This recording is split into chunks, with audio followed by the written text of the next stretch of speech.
Shalom, selamat pagi semuanya. Haleluya, puji Tuhan, kita ada di tempat ini semuanya adalah umat yang diberkati oleh Tuhan, amin. Ya, sebelum kita mulai acara seminar kita pada saat pagi hari ini sampai nanti siang, lebih dahulu saya mengucapkan ya selamat datang kepada pembicara seminar kita pada saat siang hari ini, Ibu Dr. Anda Sandra Sidaputar dan kemudian saya juga mengucapkan selamat datang kepada Ketua Umum Bamaknas, Ibu Pendeta Maria Puspitasari dan Ketua 2 serta tim yang ada. Oke ya. Kemudian saya juga mengucapkan terima kasih kepada Gembala Sidang tempat ini, Bapak Pendeta Lambert dan juga Ibu telah meminjamkan tempatnya bagi kami. Tuhan Yesus yang terus memberkati pelayanan beliau. Dan saya mengucapkan banyak terima kasih kepada seluruh panitia yang sudah berjibaku selama beberapa pekan ini. Tuhan Yesus yang terus memberkati kita semuanya. Dan juga selamat datang kepada ibu-ibu gembala yang sudah menyempatkan waktu datang tempat ini, ya, ibu-ibu pendeta dan seluruh peserta yang ada. Saya percaya Tuhan Yesus yang terus memberkati kita, amin. Ya, sebelum kita mulai saya akan membacakan beberapa pengumuman yang mungkin kita bisa perhatikan ya, supaya acara kita pada saat hari ini berjalan dengan lancar. Yang pertama saya akan membacakan rundown acara. Ya, kita akan mulai nanti jam 10 sampai 10 lebih 5 menit akan ada pengumuman. Kemudian jam 10 lebih 5 sampai jam 10 lebih 10 ada sambutan Ketua 2 Bamaknas dan doa pembukaan. Kemudian akan ada pujian, kemudian seminar sesi pertama kita akan break sebentar, mungkin nanti ada yang ke kamar mandi atau ada yang mau dan lain-lainnya bisa menggunakan waktu tersebut. Kemudian kita akan lanjut dengan seminar sesi kedua dan setelah itu kita akan istirahat dan makan siang ya selama setengah jam. Kemudian dilanjutkan dengan pujian. Kemudian ada seminar sesi ketiga dan testimoni. Kemudian kita akan ada sesi tanya jawab. Jadi nanti ibu-ibu yang ingin tanya nanti bisa menulis WA di grup ya. Di grup yang sudah dibuat ya. Tapi nanti akan diolah oleh panitia. Mungkin ada pertanyaan yang sama atau pertanyaan yang penting nanti moderator dan panitia akan mengolahnya. Dan kemudian yang terakhir ya, yang mungkin nanti ibu-ibu tunggu ada door prize ya. Kasih tepuk tangan biar semangat dong. Haleluya.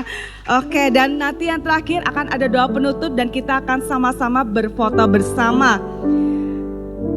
Oke, kemudian hal yang lain, nanti dimohon peserta bisa tertib mengikuti acara, tidak keluar masuk, tetapi kita akan menggunakan waktu yang tersedia mungkin untuk ke kamar mandi, ke belakang. Dan dimohon yang paling penting HP di silent ya ibu-ibu ya, supaya tidak mengganggu peserta yang lain dan tidak mengganggu acara selama acara berlangsung. Oke, demikian pengumumannya ada. Mari kita akan mendengarkan sambutan dari Ketua 2 Bamaknas dan juga akan ada doa pembukaan. Mari silakan Bapak Pendeta Antipas Rudianto.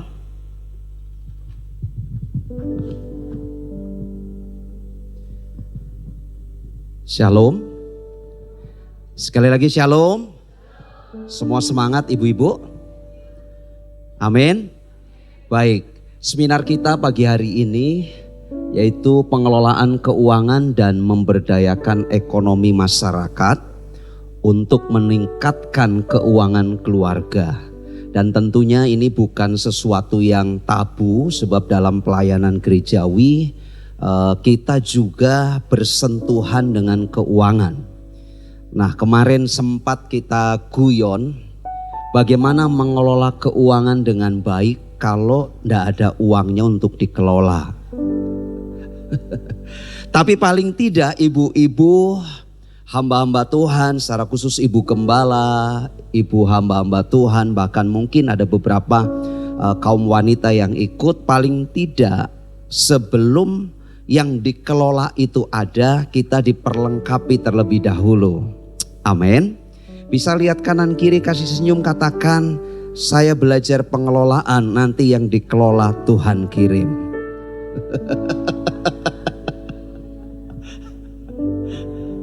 Jadi sebuah ilmu itu tidak sia-sia Bapak Ibu Saudara, tapi pasti akan terpakai Nah, bicara cepat atau lambat, saya percaya itu kasih karunia Tuhan. Tapi paling tidak suami-suami atau gembala-gembala paling tidak ada alokasi dana kepada ibu-ibu untuk mengelolanya. Dan ini lepas dari pengelolaan keuangan gereja ya, karena ini bicara meningkatkan keuangan keluarga. Dan saya berharap Bapak Ibu Saudara yang hadir, karena ada beberapa juga kaum pria, dan secara khusus untuk ibu-ibu gembala dan kaum wanita sepanjang seminar ini, kita mau tangkap sebanyak-banyaknya apa yang disampaikan oleh para pembicara. Dan saya percaya ini akan menjadi berkat buat kita sekalian. Dan sudah hadir di tempat ini para pembicara yang akan menyampaikan materi dalam sepanjang seminar satu hari ini. Dan ada satu hal lagi ibu-ibu, mungkin ini sesuatu yang berbeda dari acara-acara sebelumnya. Selalu ketika ada acara di wilayah kita itu ada embel-embel di belakang free. Ya, free. Tapi hari ini kita ada kontribusi itu untuk konsumsi, dan saya percaya sebuah ilmu itu mahal. Amin. Karenanya kita tidak mau jadi orang yang murahan, tapi kita sungguh-sungguh berani berkorban. Dan saya percaya investasi yang Bapak Ibu alokasikan ya, karena ada bapak-bapak juga di sini, dan kita yang hadir di sini pun investasi teman-teman. Dan saya percaya ini menjadi berkat buat kita sekalian. Saya juga mau belajar untuk sama-sama kita sepanjang hari ini diperlengkapi. Oke, ada satu hal yang mari saya ajak kita sekalian Bapak Ibu Saudara bangkit berdiri, kita akan berdoa mengawali acara seminar kita pagi hari ini. Pertolongan kami datang dari tempat yang maha tinggi.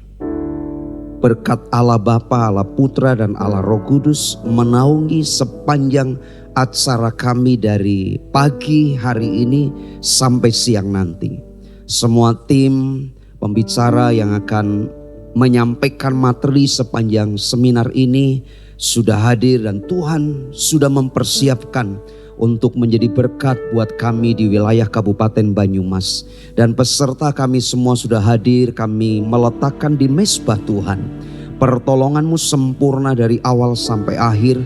Bahkan tempat ini seluruh peralatan yang kami pergunakan semua dalam berkat Tuhan.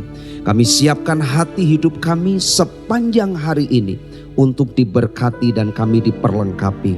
Terima kasih Tuhan. Kami naikkan setiap doa kami dan kami membuka acara seminar pagi hari ini di dalam nama Tuhan Yesus Kristus. Sama-sama kita katakan amin. Silakan duduk ibu-ibu.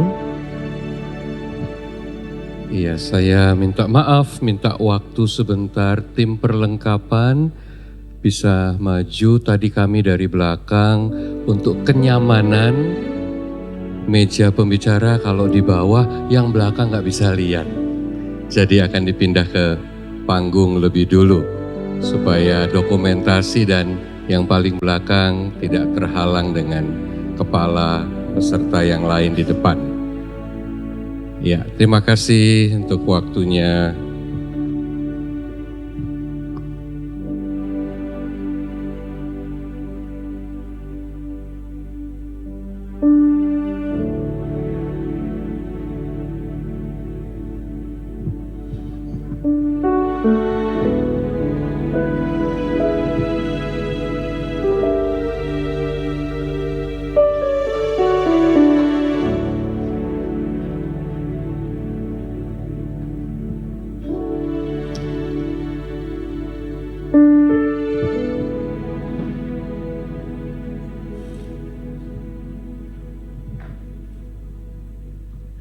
Salam semuanya. Sekali lagi salam. Shalom. Haleluya, semuanya bersuka cita, amin. Ya, sebelum kita memulai sesi-sesi kita pada saat siang hari ini, kita memuji memuliakan nama Tuhan, amin. Sebelumnya saya mengucapkan selamat datang Ibu kepada Ibu Dr. Anda Sandra Sidabutar dan juga tim. Selamat melayani, Tuhan Yesus yang terus memberkati, juga Ibu Maria Puspitasari, Tuhan Yesus memberkati. Mari kita semuanya sama-sama kita bangkit berdiri, kita mau pujikan Tuhan. Kita mau katakan segala puji syukur hanya bagi Tuhan, amin. Mari bertepuk tangan, haleluya.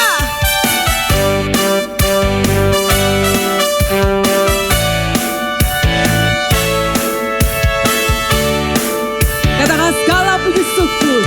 Segala puji syukur hanya bagi-Mu Tuhan. Sebab Kau yang layak dipuja. Kami mau bersorak tinggikan nama-Mu.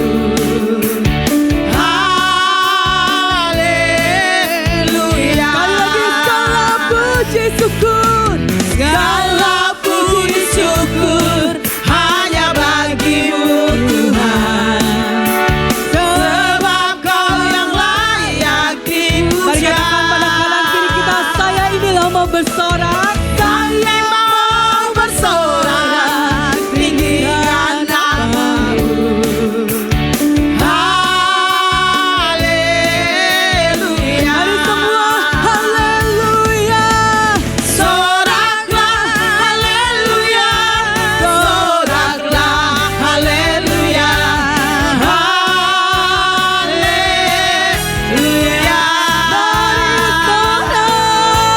Soraklah haleluya. Soraklah haleluya. Haleluya. Mari yang bersuka cita katakan lebih lagi, segala puji syukur. Segala puji syukur hanya bagi-Mu Tuhan. Sebab Kau yang layak dipuja. Saya mau bersorak. Saya mau bersorak tinggikan nama-Mu. Haleluya. Mari semuanya kita bersorak bagi Tuhan. Soraklah haleluya. Soraklah haleluya. Haleluya. Haleluya. Soraklah haleluya. Soraklah haleluya. Haleluya. Mari lebih lagi kita mau bersorak bagi Tuhan, amin. Soraklah haleluya. Soraklah haleluya. Haleluya. Soraklah haleluya. Soraklah haleluya.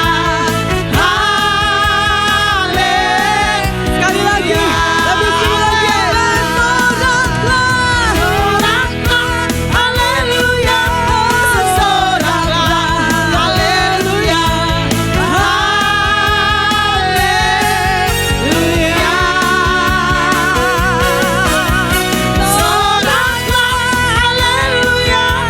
Soraklah haleluya. Haleluya.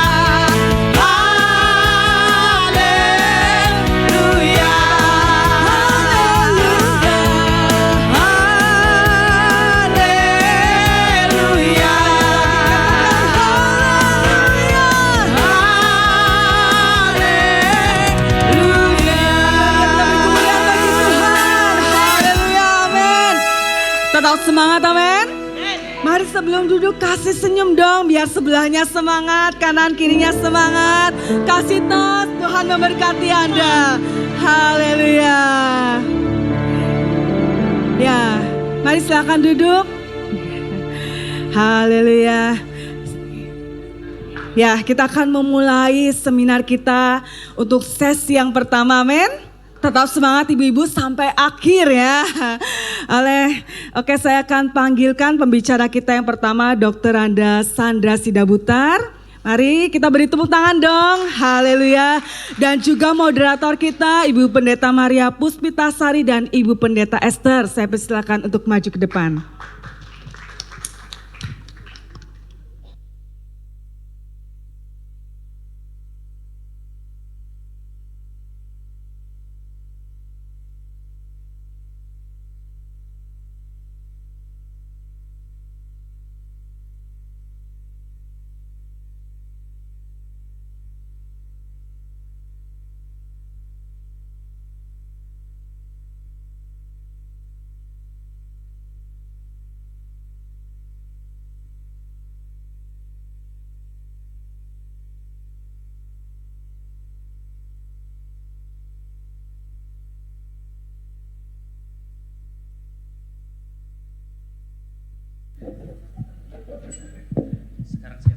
Saya sudah, tidak lagi.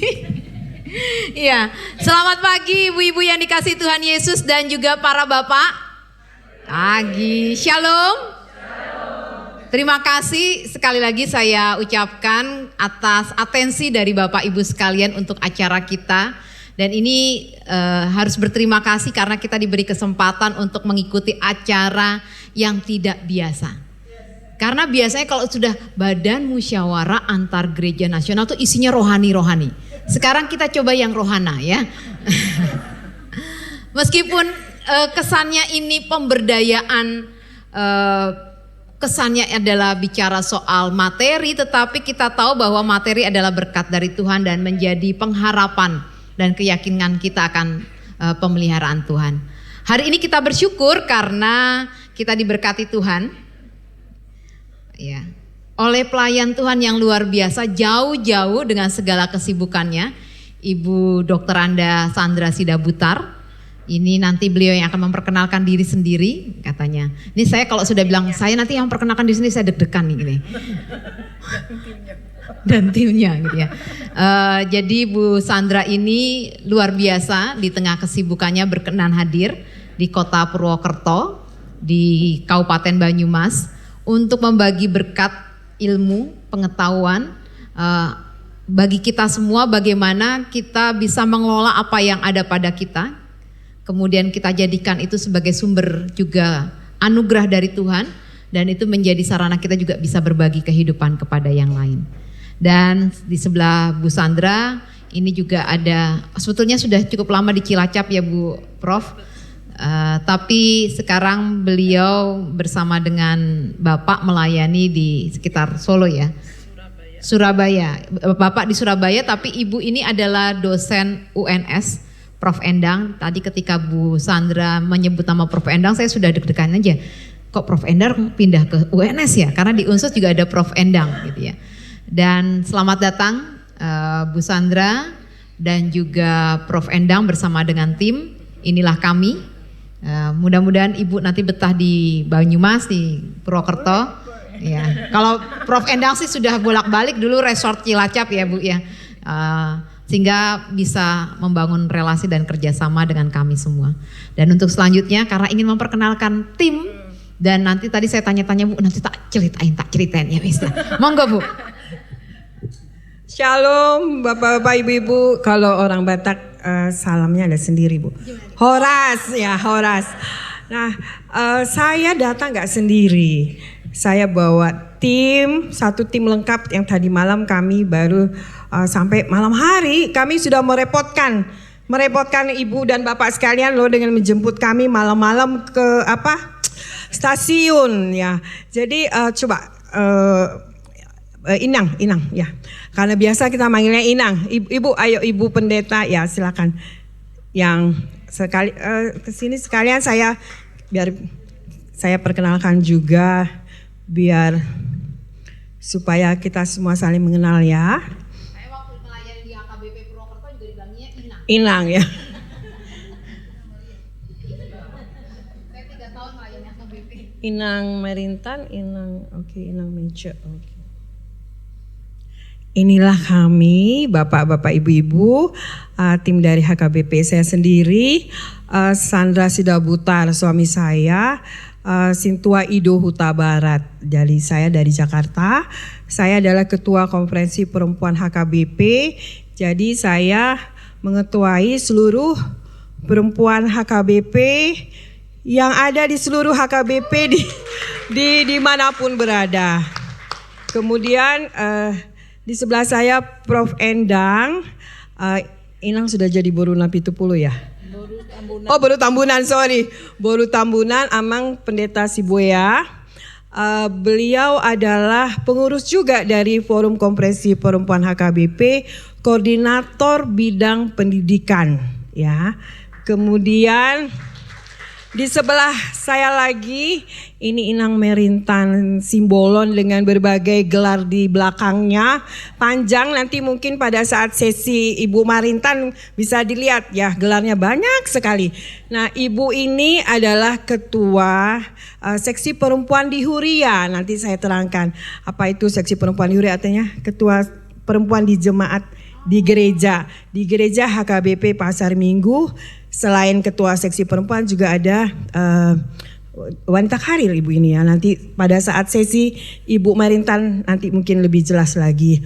Kemudian sebelah tengah ini Ibu Pendeta, Ibu Pendeta Rospita Borusi Hombing dan Amang, suami dari Ibu Pendeta juga Pendeta Solomon Silitonga, bergereja di HKBP Kebayoran Selatan. Ya, kemudian, nah ini ada berdua di sebelah kanan ini di ujung nanti ada sebagai pembicara juga Inang Meice Boru Pasaribu. Suami dari ibu ini adalah seorang pendeta. Ya, pendeta Region Siahaan, pendeta resort gereja saya.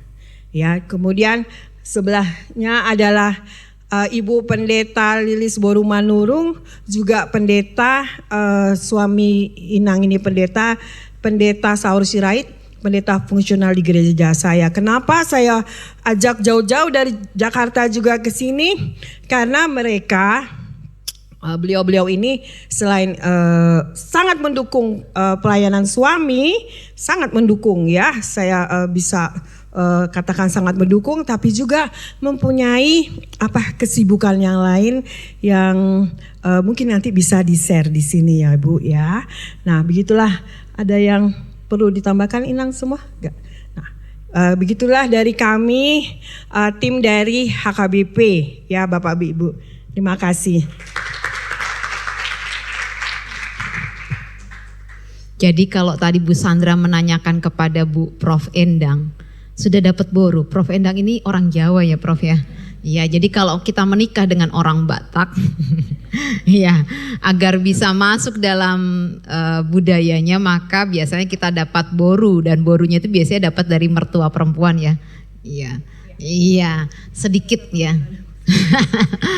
Begitu perkenalan yang singkat, dan mudah-mudahan itu membuka kita wacana bahwa ternyata di pelayanan gereja kita punya perempuan-perempuan yang hebat, yang luar biasa, yang memberi diri untuk melayani, mendampingi suami, mensupport anak-anak, tetapi juga punya aktivitas yang positif, yang bisa menolong tidak hanya dirinya semakin punya harga, ya harganya memang dari Tuhan, tetapi juga memberikan support kepada keluarga, yang terlebih lagi juga bisa menjadi influence atau pengaruh yang baik kepada perempuan-perempuan yang lain. Ketimbang kita kumpul lalu gibah atau gosip, mungkin kalau kita kumpul dengan memberi kekuatan satu dengan yang lain, itu luar biasa. Selain tentu kekuatan doa, ada kekuatan lain. Tidak mungkin orang lapar tidak punya roti lalu kita suruh berdoa.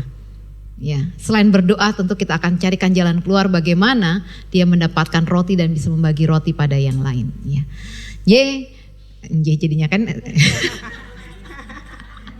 Saya jadi KW, ini kalau di KWJ begitu. Jadi Komisi Wanita Jemaat itu kalau di GKJ ya kan.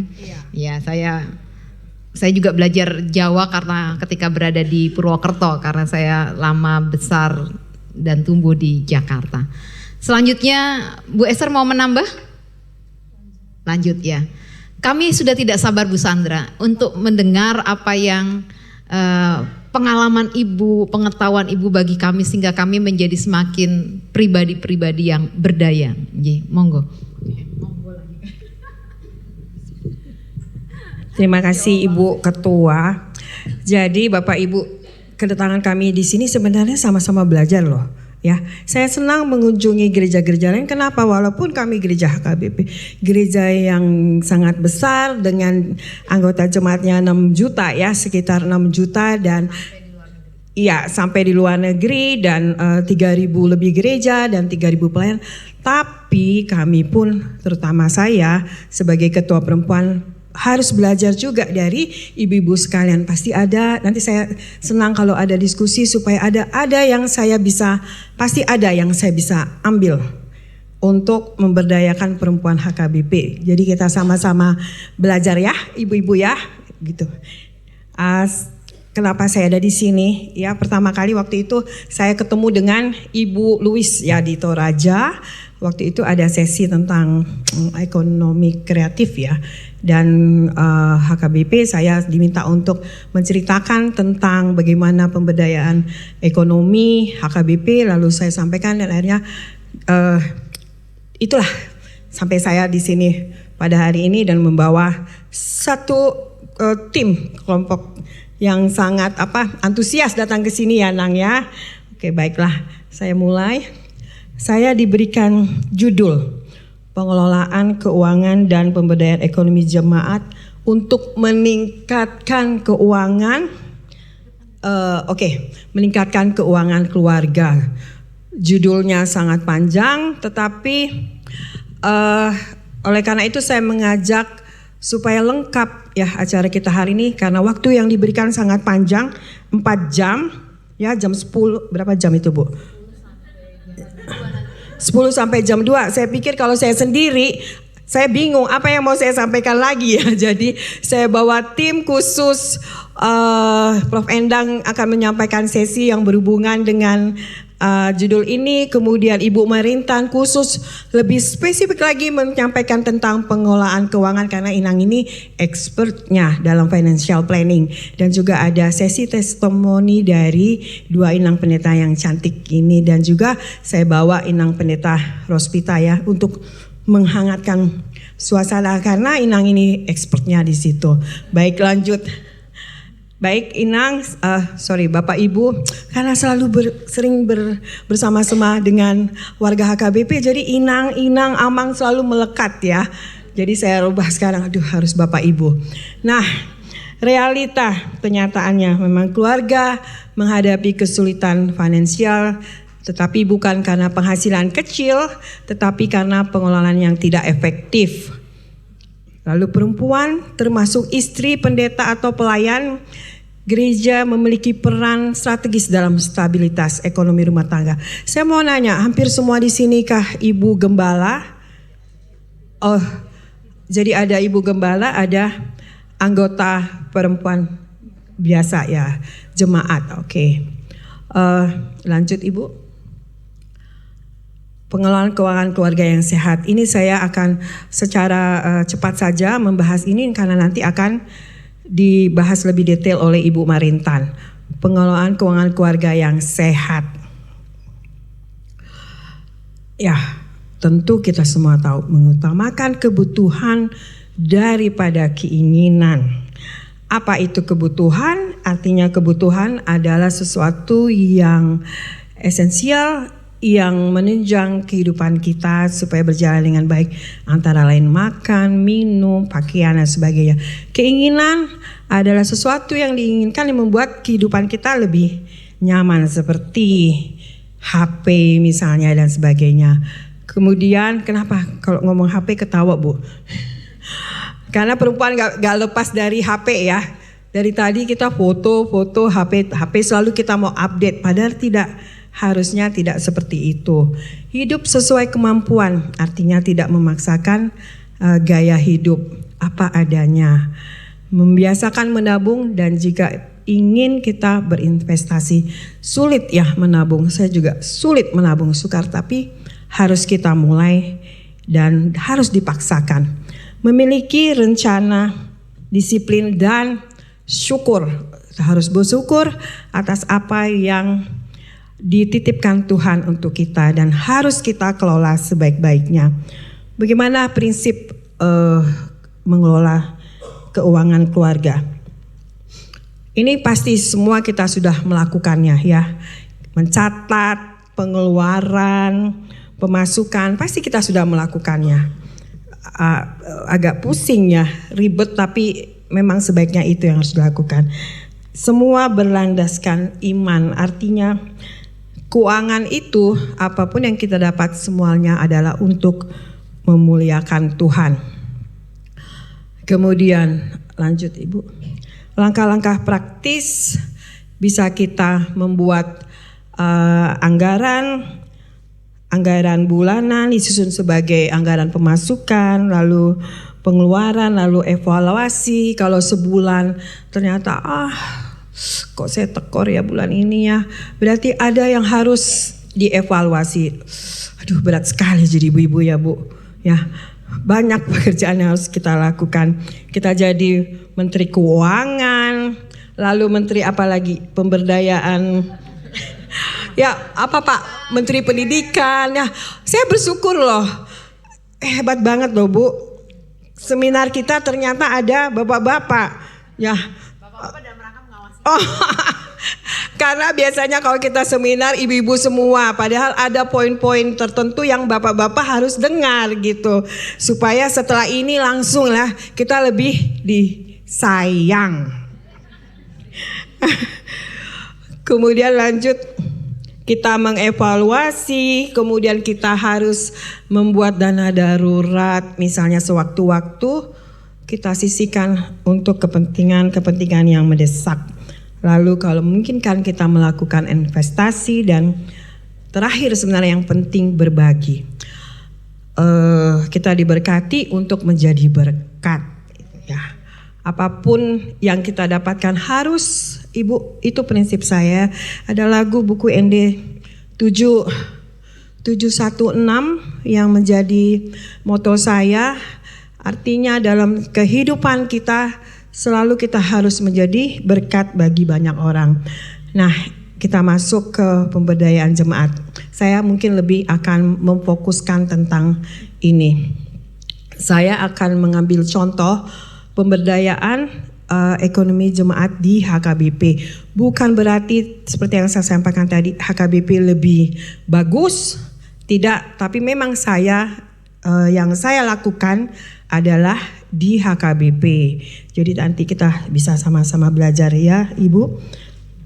Baik, pemberdayaan ekonomi. Proses meningkatkan kemampuan dan kesempatan masyarakat untuk mengakses dan mengelola sumber daya ekonomi sehingga dapat meningkatkan kesejahteraan hidup. Lanjut. Mengapa perlu pemberdayaan ekonomi? Antara lain mengurangi ketergantungan finansial, artinya mungkin ini ketergantungan finansial dari suami ya. Kemudian meningkatkan taraf hidup keluarga, membuka peluang usaha di lingkungan gereja, membangun solidaritas ekonomi jemaat. Saya akan menyorot yang terakhir. Ingat gak Ibu semua, waktu zaman COVID ya, zaman COVID banyak PHK, lalu terlihatlah bagaimana ibu-ibu tangguh ya, kita semua bagaimana kita berusaha untuk tetap anak kita sekolah, lalu tetap kehidupan keluarga berjalan dengan semestinya.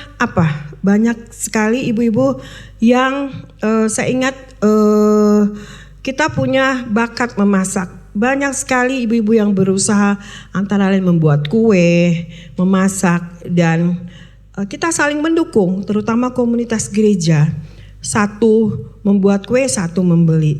Satu saya membuat kue lagi, yang lain membeli.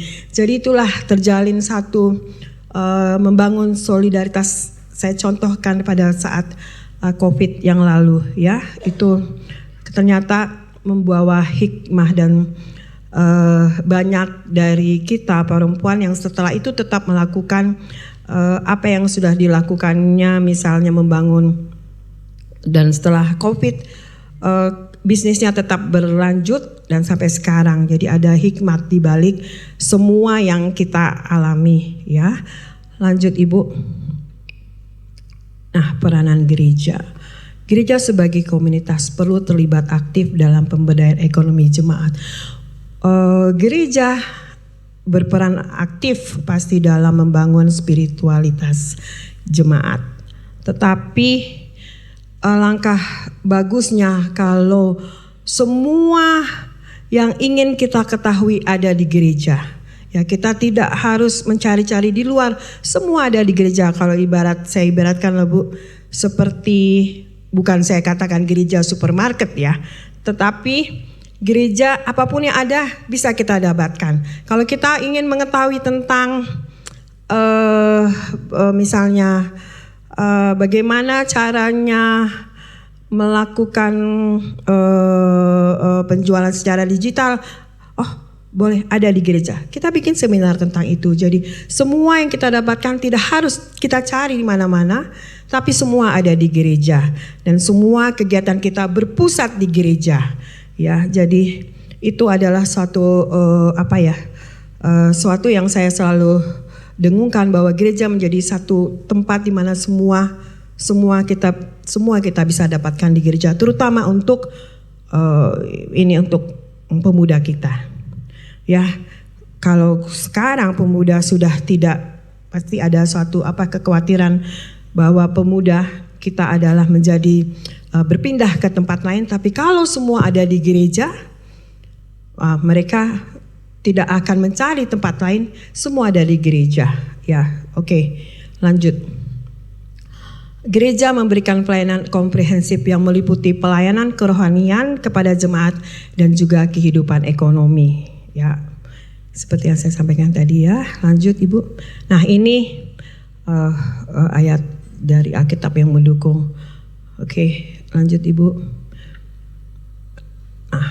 Lanjut. Kenapa perempuan adalah garda terdepan dalam pelayanan gereja? Saya yakin di setiap gereja pasti perempuan yang banyak terlibat dalam pelayanan di gereja. Benar nggak? Kalau ada yang sakit pasti perempuan yang kunjungan. Jarang bapak-bapak ya.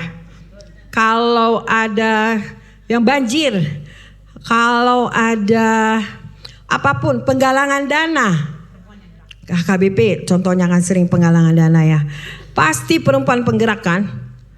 Nah, kita penggerak, tapi kalau ada gesekan-gesekan di antara perempuan, banyak terjadi program tidak bisa berjalan dengan baik karena bapak-bapaknya, suami-suami kita jadi terikut-ikut ya.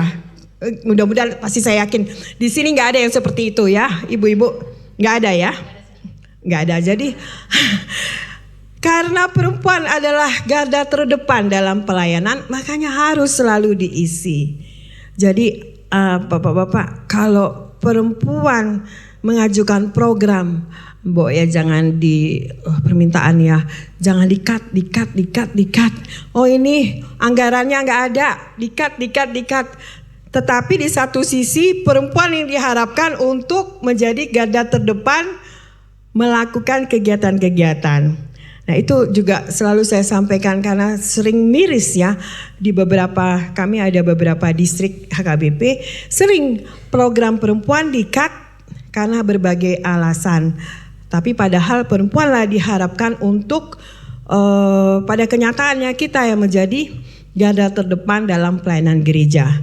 Oleh karena itu pentingnya pembinaan dan pemberdayaan perempuan supaya kita selalu diisi.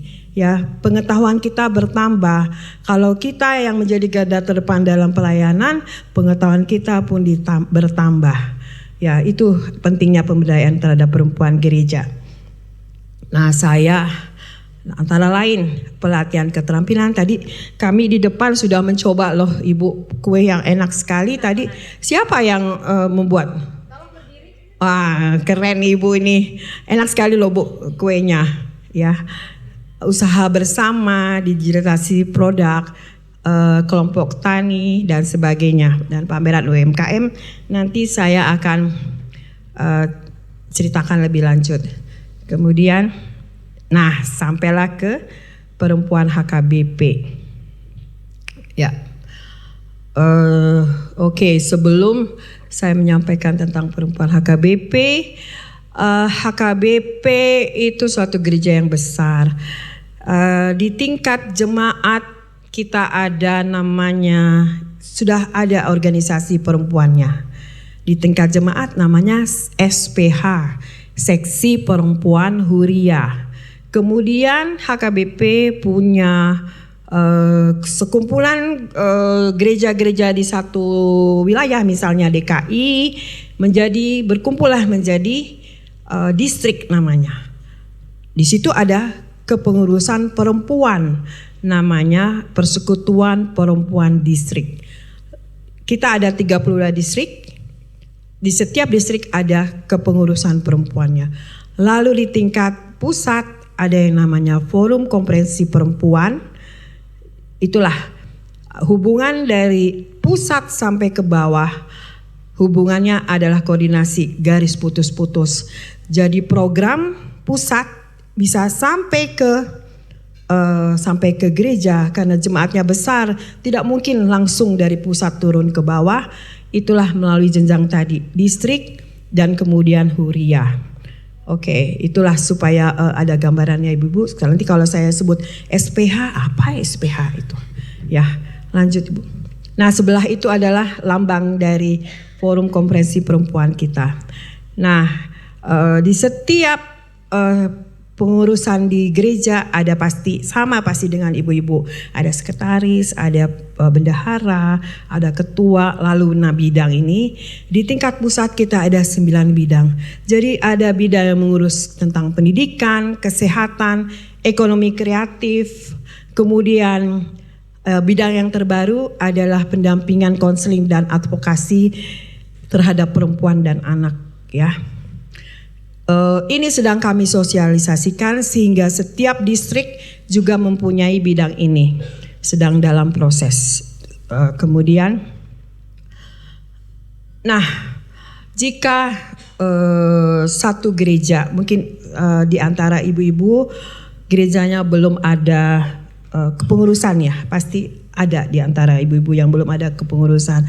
Kalau kita bicara tentang pemberdayaan perekonomian, tentu kita harus membuat suatu tim yang khusus bekerja bidang tersebut. Ya, kemudian jadi kalau tim itulah yang mendata apa kekuatan dan kelemahan dari perempuan di satu gereja. Pasti banyak potensi-potensi, pasti ada bakat, potensi, pasti ada kita catat. Oh, ibu ini bisa mengajarkan menjahit, ibu ini bisa tahu tentang mengelola keuangan dan sebagainya. Lalu dibuatlah program yang sesuai dengan karakteristik gereja masing-masing. Jadi jangan melihat program kita sama program sana lebih hebat, tidak, belum tentu. Harus disesuaikan dengan gereja masing-masing. Lalu kerjasama dengan instansi terkait misalnya. Jadi waktu saya sebelum ke sini Ibu, ya, saya sudah hubungi karena kita ada kerjasama dengan Kementerian UKM. Saya sudah hubungi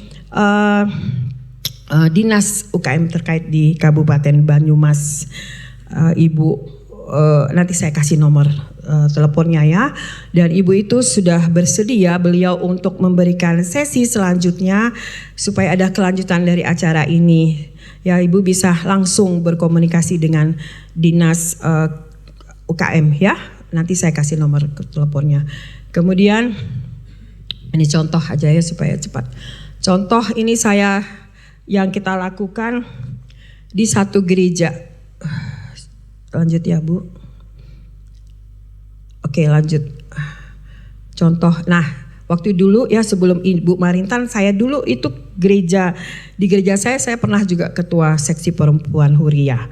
Saya pernah seperti Inang Ibu Marintan pada tahun kalau nggak salah 2018 sampai 2022. Lalu saya mencari mendata siapa kira-kira kami akan buat apa sih, ibu-ibu nih minatnya apa? Oh, kursus menjahit.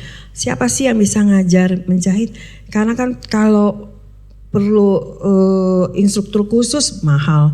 Jadi kita cari dari gereja kita sendiri. Kemudian ketemu ya instruktur yang bisa. Kemudian ada kendala lagi, mesin jahit.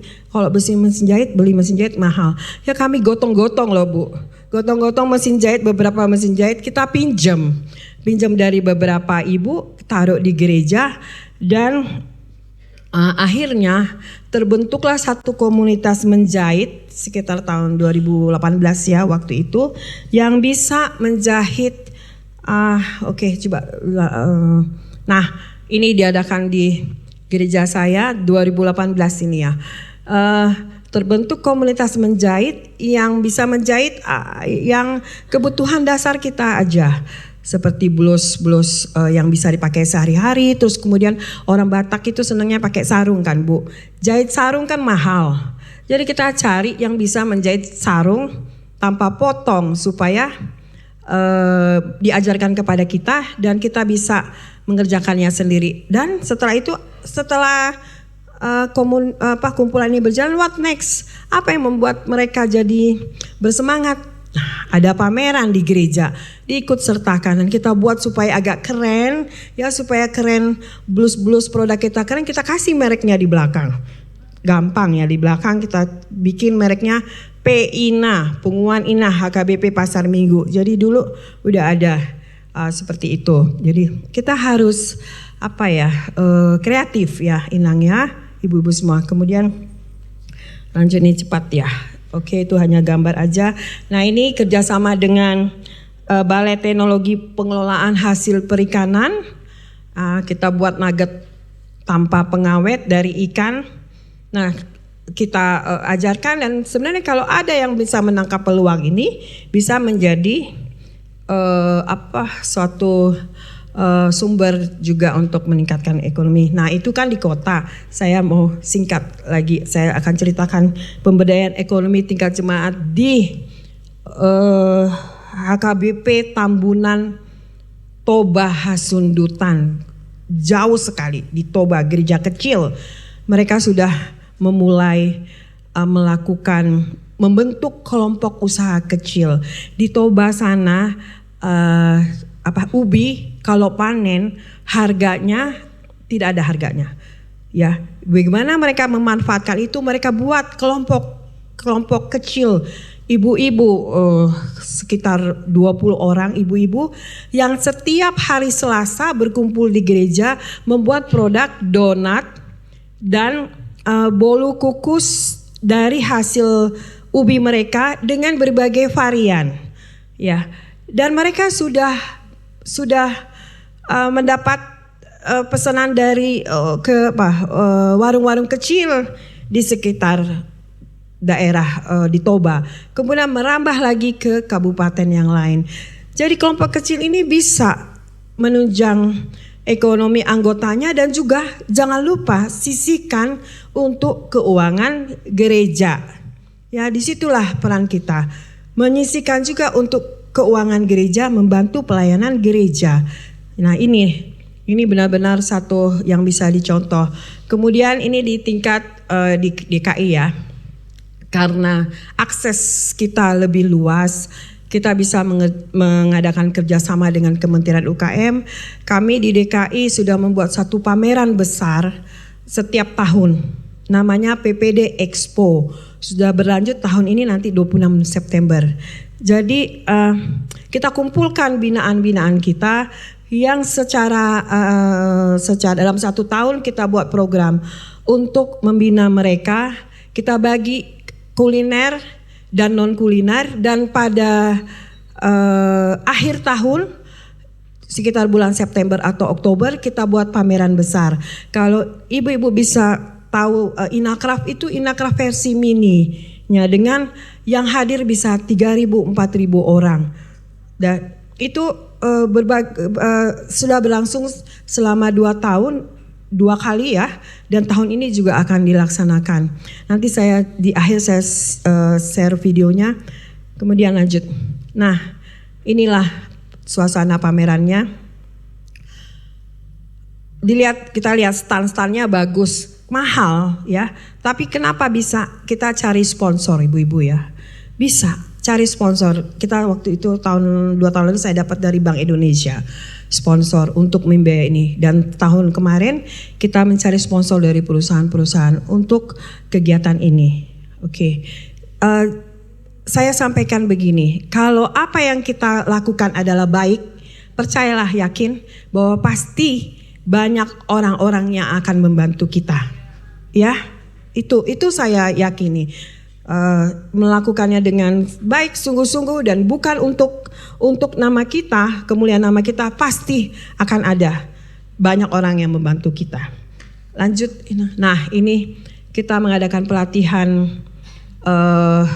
Jadi karena makanan Batak itu supaya naik ininya level, kita adakan pelatihan ini, dan packaging ini dari Kementerian UKM juga.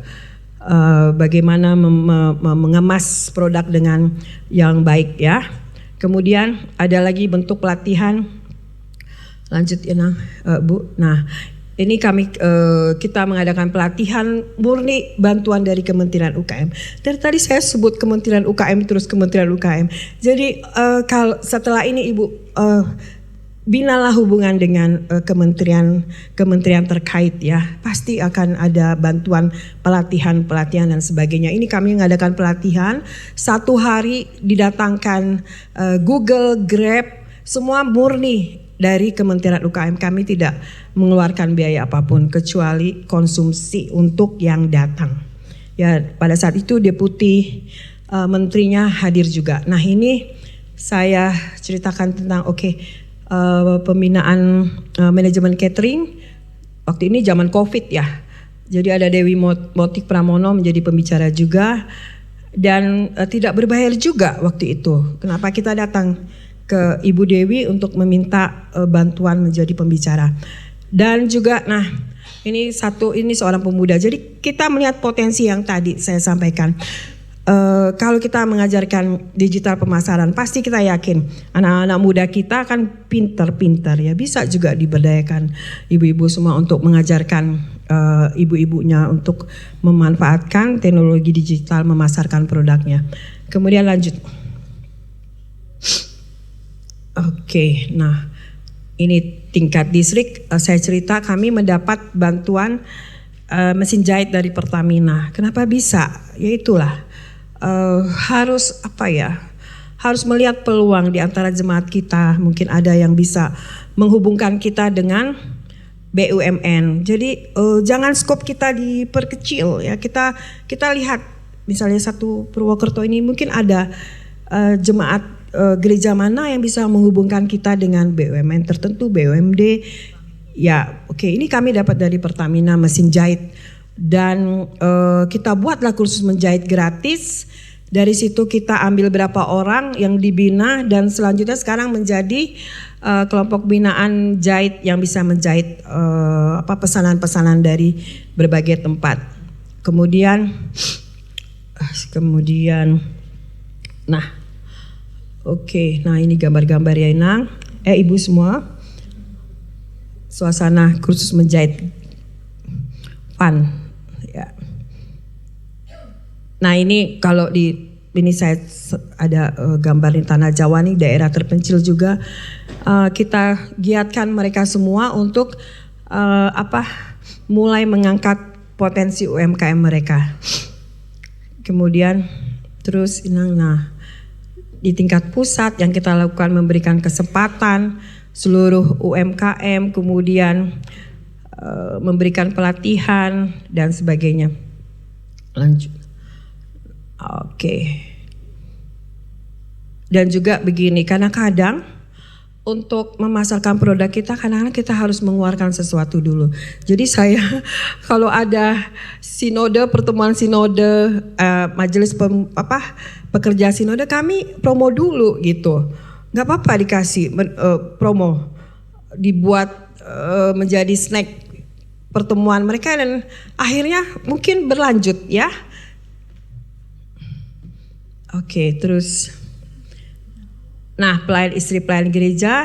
Nah, ini tentu diharapkan istri dari pelayan gereja menggerakkan, ya, kalaupun ada organisasi gereja, perempuan gereja, peran istri pelayan gereja adalah sangat-sangat besar untuk menggerakkan berbagai program pembinaan di gereja.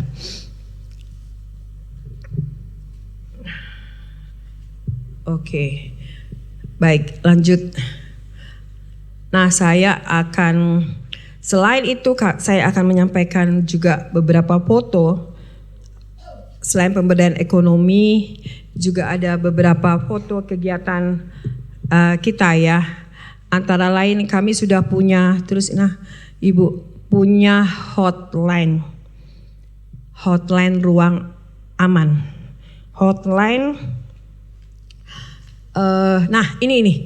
ini adalah saya foto ini di halaman Eporus. Jadi Eporus itu pimpinan tertinggi HKBP. Ibu Eporus ternyata memanfaatkan lahan rumahnya untuk bercocok tanam ya. Jadi setiap hari sayur-sayuran diambil dari rumahnya. Inilah contoh ya di rumah Eporus kita. Kemudian program lainnya mungkin saya bisa share juga. Bisa juga saya sampaikan di sini bahwa selain pemberdayaan ekonomi, kami juga ada berbagai hal yang kami lakukan. Antara lain lanjut ya di situ kami mengupayakan setiap distrik sudah punya hotline lah paling tidak, supaya kalau ada kekerasan pada perempuan anak, mungkin seseorang anggota gereja akan sungkan untuk melaporkan ke lembaga terkait. Tetapi kalau gereja punya hotline akan lebih merasa bahwa ini adalah gereja ya, jadi mungkin lebih nyaman buat mereka. Jadi kami punya hotline ini, bisa berkonsultasi anak yang kena bullying dan sebagainya. Hotline ini kami sosialisasikan di DKI. Kemudian juga, saya juga pernah akan ceritakan bagaimana kami bisa mendapatkan pemeriksaan kesehatan gratis selama bertahun-tahun. 1.800 jemaat perempuan di DKI sudah mendapatkan pemeriksaan kesehatan gratis tiap minggu di DKI, yaitu tes serviks, kanker serviks dan USG payudara dari Dinas Kesehatan. Kenapa bisa terjadi? Yaitu kita mendapat bantuan dari seorang jemaat yang bekerja di Dinas Kesehatan. Jadi ini hal yang saya sangat syukuri ya, bisa dapat fasilitas seperti ini. Nah ini kalau di bawah itu ada foto kami melakukan kampanye stop kekerasan perempuan terhadap perempuan dan anak ya, dengan melakukan aksi Tibon. Semua perempuan HKBP membuat foto dirinya di dalam Tibon yang kami sebarkan. Jadi ini adalah salah satu bentuk kegiatan positif. Nah, saya juga akan share, tentu kita membutuhkan banyak dana ya untuk melakukan kegiatan itu.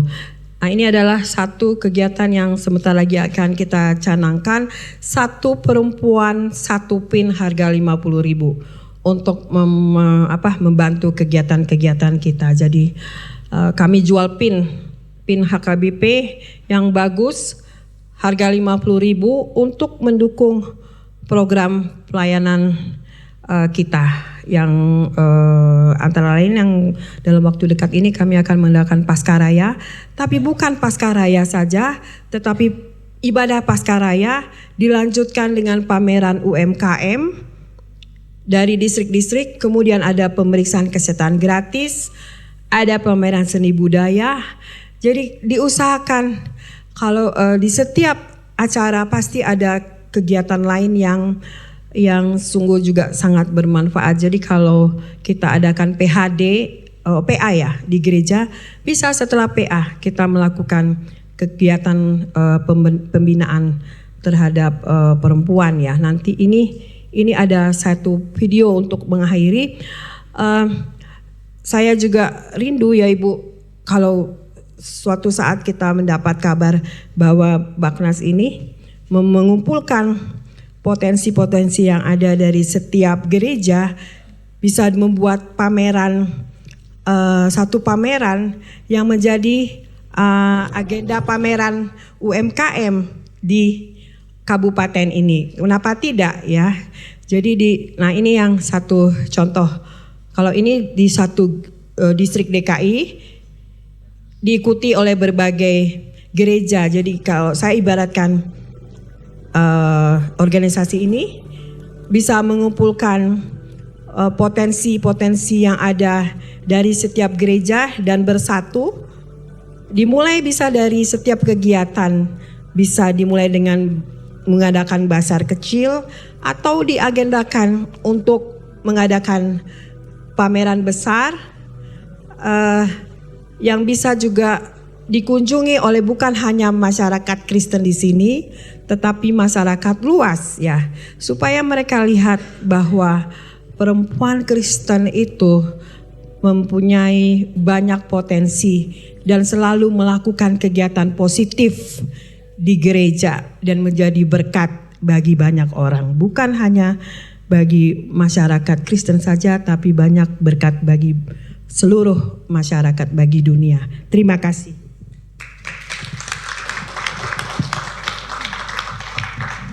Terima kasih. Ini satu pengalaman yang menarik ya, ibu-ibu dan bapak-bapak. Terima kasih Bu Sandra. Dan informasi kepada Bu Sandra bersama dengan tim. Di Kabupaten Banyumas ini perempuan-perempuan Kristennya itu punya talenta-talenta yang luar biasa. Tadi kalau Bu Sandra sudah bercerita, tadi di ruang bawah itu sempat mencicipi panada dan juga pia. Itu baru satu dari sekian banyak produk kreativitas perempuan-perempuan. Dan memang selama ini masih konservatif ya, tradisional, yaitu dari mulut ke mulut. Kita belum menggunakan dengan aktif media online ya Bu, media sosial, berjualan online itu saya yakin bahwa memang sebuah informasi saja kalau kita bisa menjangkau dan menguasai teknologi digital dengan baik, itu biasanya juga membangun perekonomian menjadi semakin baik. Terima kasih, dan kelihatannya ini menjadi letupan juga ide yang baik bagi kami Bamaknas dengan melihat potensi para perempuan yang luar biasa. Kita bisa bikin basar ya Bu ya, festival. Tadi kayaknya ada Joy Tobing ya Bu ya. Oh iya. Penariknya Bu. Ya, nanti di sini banyak penyanyi-penyanyi Bu dan luar biasa di sini. Tapi jangan suruh saya nyanyi, saya cuma nadanya ngawur gitu ya. Nanti kita juga bisa ada di sini ada Dion Idol kan ya. Kita bisa pakai itu tuh bisa. Kita bisa pakai untuk pemanis. Di sini juga ibu-ibunya pinter line dance banget Bu ya kan, luar biasa. Wah, itu ya. Nanti kita bisa bicara. Oh. Nanti bisa. Nanti pertanyaan-pertanyaan disimpan dulu ya ibu-ibu dan bapak-bapak. Dan menarik lagi, kita bisa kerjasama dengan Kementerian UMKM. Memang tuh kita memang butuh relasi dan jejaring yang bisa membuat kita memperluas. Selain Bu Sandra, Prof Endang mau menambah untuk menyampaikan sesuatu Prof? Mari Prof.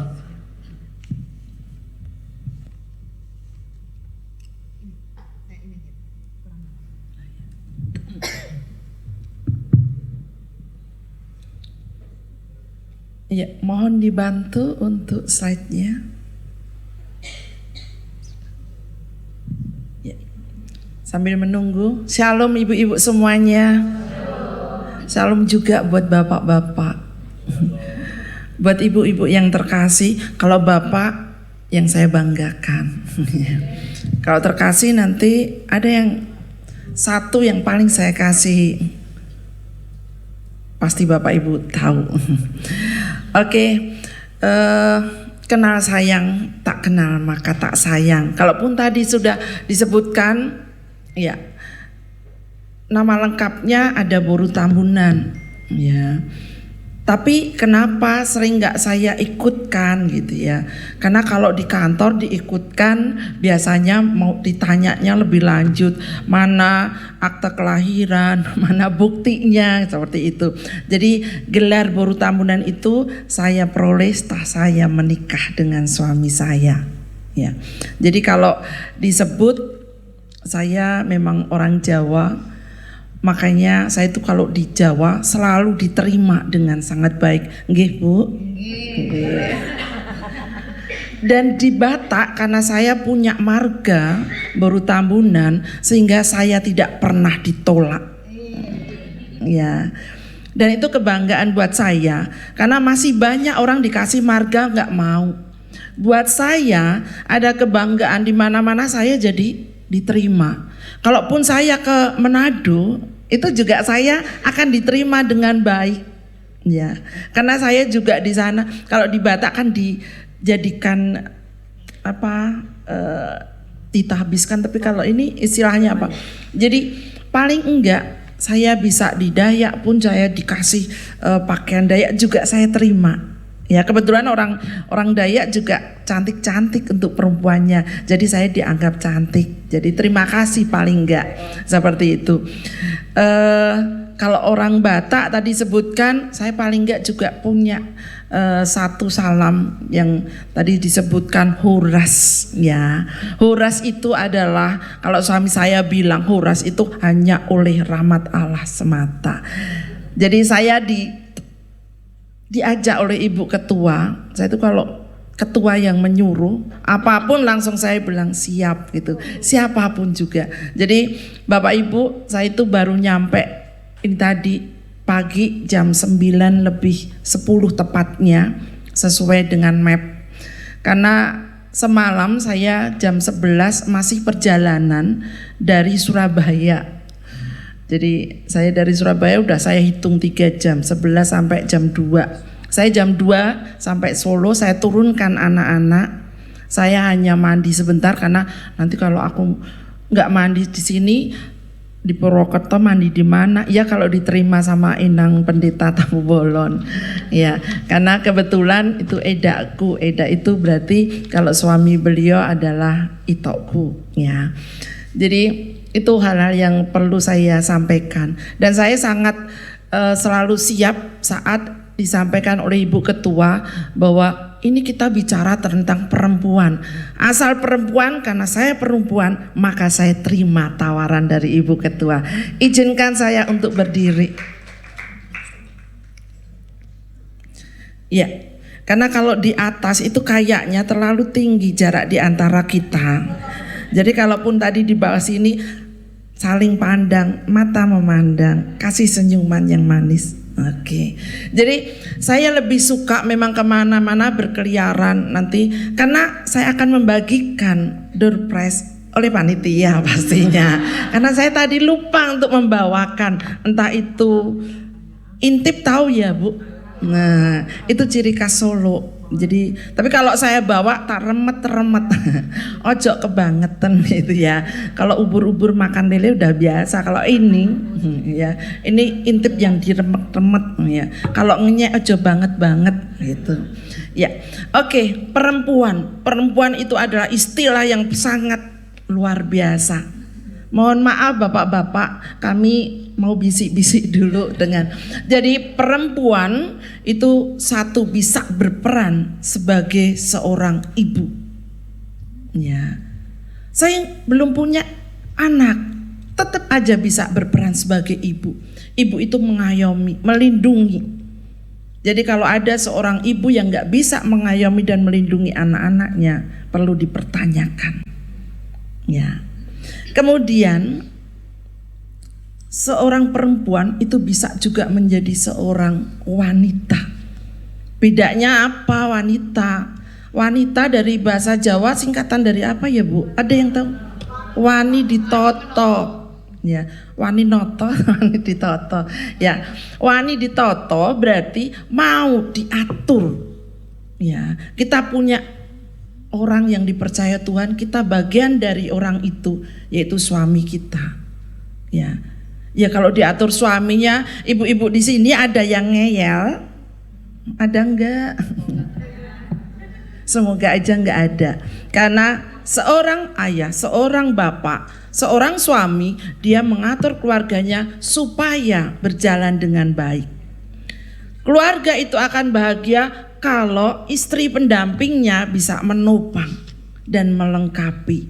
Jadi suami istri itu artinya dia udah klop, akan membawa keluarga itu mau diarahkan kemana. Ya, tapi di sini saya hanya dibatasi bicara tentang perempuan. Kalau untuk laki-laki nanti dulu, ya, karena saya bukan laki-laki. Jadi kalau perempuan ini saya coba ambil dari Kamus Besar Bahasa Indonesia KBBI. Perempuan itu katanya, ya, kadang-kadang ada jeleknya juga dari definisi itu. Makanya karena jelek, saya coba cari dari om saya, Om Wikipedia. Kalau Google katanya Mbah Google. Nah ini Wikipedia itu dari kata empu yang mendapat awalan per dan akhiran an. Perempuan. Ya, itu artinya empu itu adalah pembuat, pencipta. Pencipta siapa ya? Kita itu sebenarnya punya kesempatan yang luar biasa menghasilkan anak. Laki-laki bisa enggak? Nggak bisa, walaupun memang laki perempuan harus kerja sama. Nggak bisa perempuan itu membuat sendiri, ya juga nggak bisa. Disitulah, tapi kita punya kesempatan yang luar biasa. Apapun seorang ibu atau perempuan tadi punya penghormatan yang sungguh tinggi, ya, di masyarakat dimanapun juga itu cukup tinggi, ya. Jadi, dan ini nggak hanya dalam arti yang itu hanya formalitas aja, enggak. Ibu-ibu perlu diketahui, tadi mungkin saya mengajar di UNS Universitas 11 Maret Surakarta. Silakan kalau putra-putrinya mau disekolahkan di sana, dipercayakan di UNS, siapa tahu ketemu dengan saya. Tapi jangan ditanya, ibu itu galak enggak? Aku tuh paling sabar. Kalau pas diem, ya. Tapi biasanya ya agak sedikit. Saya seorang pengajar yang masih menggunakan metode lama, ya. Karena anak-anak itu saya anggap anak saya sendiri. Saya nggak merasa takut nanti dia bilang sama orang tuanya, "Mah, Pa, aku habis dicubit sama dosenku." Saya biasa. Dan supaya itu nggak ketahuan, biasanya yang saya penyet di telinganya. Satu, itu hanya untuk mengingatkan. Yang kedua, itu nggak menimbulkan sakit. Mungkin ibu-ibu semuanya atau bapak-bapak itu biasanya kalau kita refleksi, kenapa di telinga ini pun juga dipencet-pencet gitu ya. Itu karena di situ banyak sekali saraf. Dan ini kamu bandel gara-gara telingamu nggak pernah dipijitin mamahmu. Sekarang tak pijitin, itu biasa. Ya. Nah, itulah saya selalu menyampaikan bahwa anak-anak itu saya anggap sebagai anak saya sendiri. Saya bahkan pernah nangis. Saya itu jarang banget nangis. Saya lupa nangis saya terakhir kapan, saya lupa. Karena saya itu malu. Memperlihatkan kelemahan di depan orang tuh paling malu. Orang nangis buat saya itu adalah kelemahan. Jadi ibu-ibu yang hobi menangis, tolong kalau menangis masuk kamar mandi, tutup. Sampai teriak-teriak tapi dibikin pelan aja teriaknya. Gitu ya. Tapi habis itu tolong dibersihkan dulu. Mata merahnya kurang. Biasanya hanya sekitar 3-5 menit. Kita kalau habis nangis itu kan matanya merah. Tapi 3 atau 5 menit merahnya hilang. Jadi nggak ada yang tahu bahwa kita itu menangis. Itu cara saya kalau menangis, Bapak Ibu. Ya, ini paling enggak saya bicara di depan para ibu-ibu aktivis gereja yang sangat berharga di mata Tuhan. Saya akan ambil beberapa firman Tuhan yang mendasari bahwa wanita, perempuan itu sangat luar biasa. Ya, saat penciptaannya pun juga luar biasa. Dia diciptakan katanya dari tulang rusuk. Tulang rusuk yang mana ya Pak Pendeta, Bu Pendeta? Karena nanti jangan-jangan tulang rusuk ternyata ada yang menggantung di sini. Tulang kita itu ada sekitar 302 potong. Jadi kalau ini 1, 2, 3, 4, 5 semua dihitung 302. Ya. Kalau laki-laki berarti kalau diambil 1 harusnya 301. Tapi saya nggak tahu, belum pernah ku hitung tulang rusuk laki-laki seperti itu. Ya, jadi di Kejadian 2 ayat 22 di situ disebutkan dari tulang rusuk yang diambil Tuhan. Berarti kita itu bagian dari laki-laki. Ya, kita itu diciptakan untuk menopang, untuk menyempurnakan laki-laki itu. Karena kalau enggak, berarti laki-laki itu cacat, hilang satu tulangnya. Ya, kalau orang Batak punya tulang sebanyak-banyaknya, tetap aja tulang rusuknya kurang satu kalau belum ketemu jodohnya. Ya. Kemudian yang kedua di Kejadian 2 ayat 23 pun juga demikian. Inilah dia tulang rusukku. Ya. Kemudian Kejadian 2 sampai 24, sebab itu seorang laki-laki akan dan sebagainya. Itu biasanya diberikan pada saat pemberkatan pernikahan. Ya. Oke, silakan lanjut. Halo, itu saya klik deh. Ya, inilah seorang ibu bisa berperan ganda, ya, bisa mau jadi apapun di situ. Superwoman sebetulnya. Ya, kalau bapak ibu sering nonton, saya itu hobinya nonton Biskup. Walaupun suami saya nggak suka, asal saya ajak. Waduh, suaranya kok ini. Karena film yang saya tonton itu tentang pahlawan-pahlawan ini. Superwoman juga ada, ya, Marvel, katanya Avenger, ya, atau Marvel itunya produksinya. Jadi setiap yang terakhir itu adalah Kapten Amerika. Mungkin saya suka sekali, tapi ternyata pemerannya sudah ganti. Dulu ganteng banget, sekarang nanti dikira saya diskriminasi. Ya. Menciptakan kesejahteraan dan kebahagiaan keluarga itu perempuan. Perempuan bisa menjatuhkan laki-laki, tapi dia juga bisa mengangkat harkatnya laki-laki. Ya, jadi itu mohon ibu-ibu, kunci itu semua ada di tangan ibu-ibu semuanya. Seorang laki-laki yang berhasil pasti ada perempuan yang di sampingnya.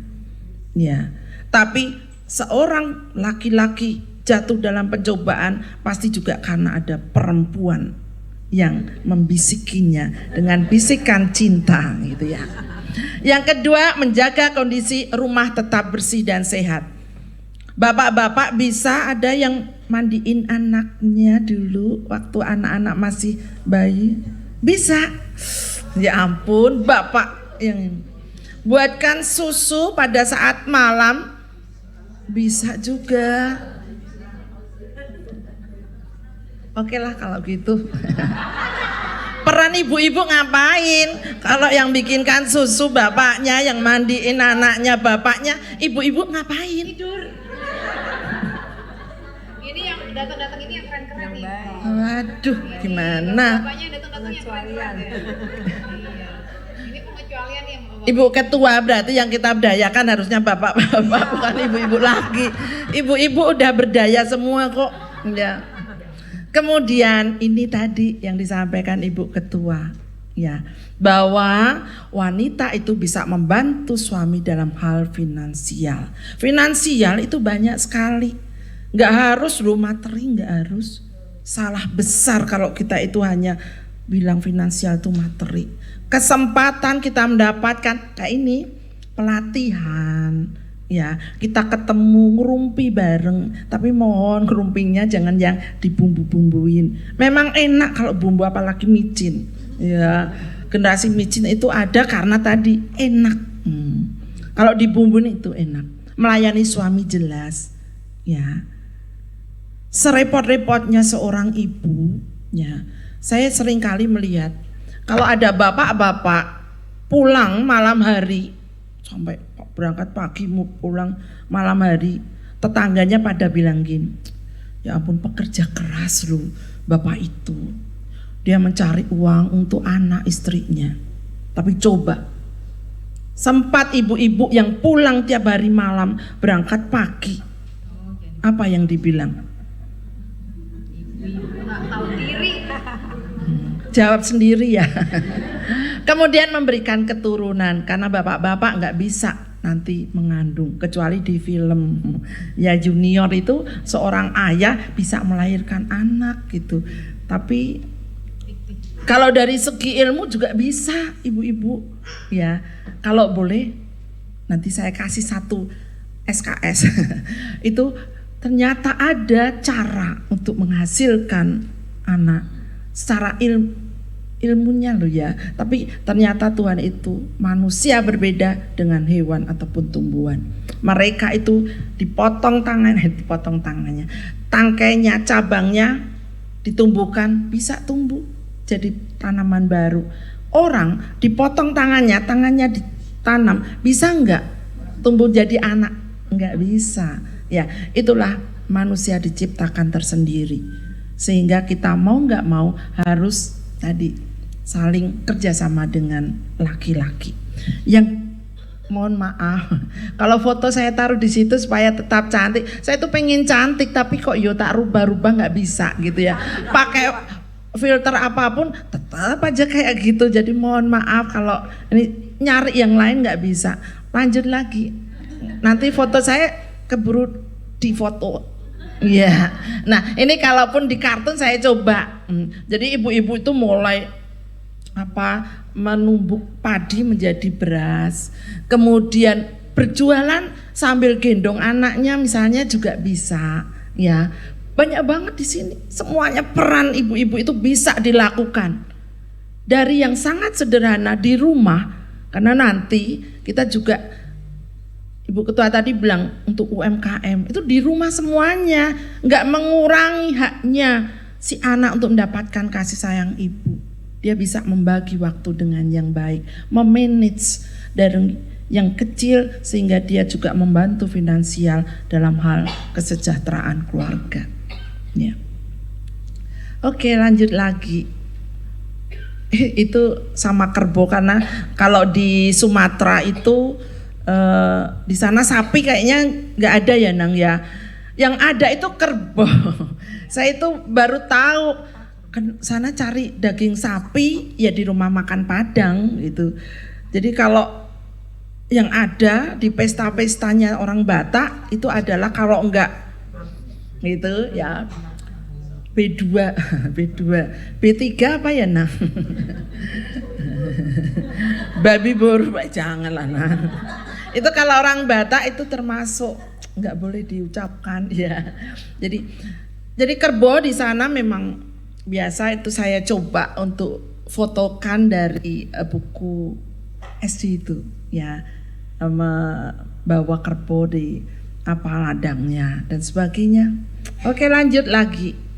Nah ini ada sebuah satu motivasi dari penemu lonceng ya. Penemu lonceng itu namanya Alexander Graham Bell. Dia mengatakan seperti ini, ketika satu pintu tertutup, maka yang lainnya ditutup. Enggak, ternyata terbuka.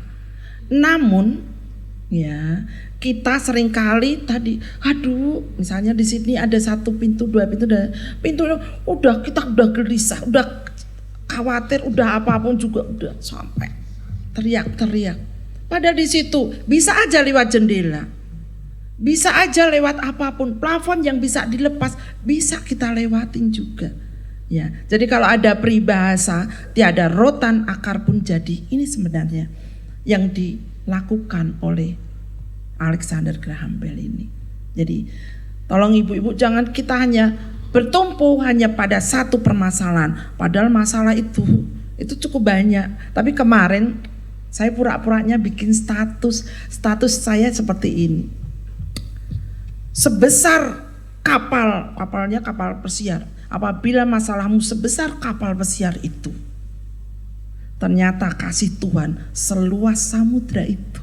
Artinya lebih besar kasih Tuhan yang akan membantu kita dari permasalahan yang kita bilang kapalnya besar banget, tapi ternyata Tuhan akan memberi solusinya.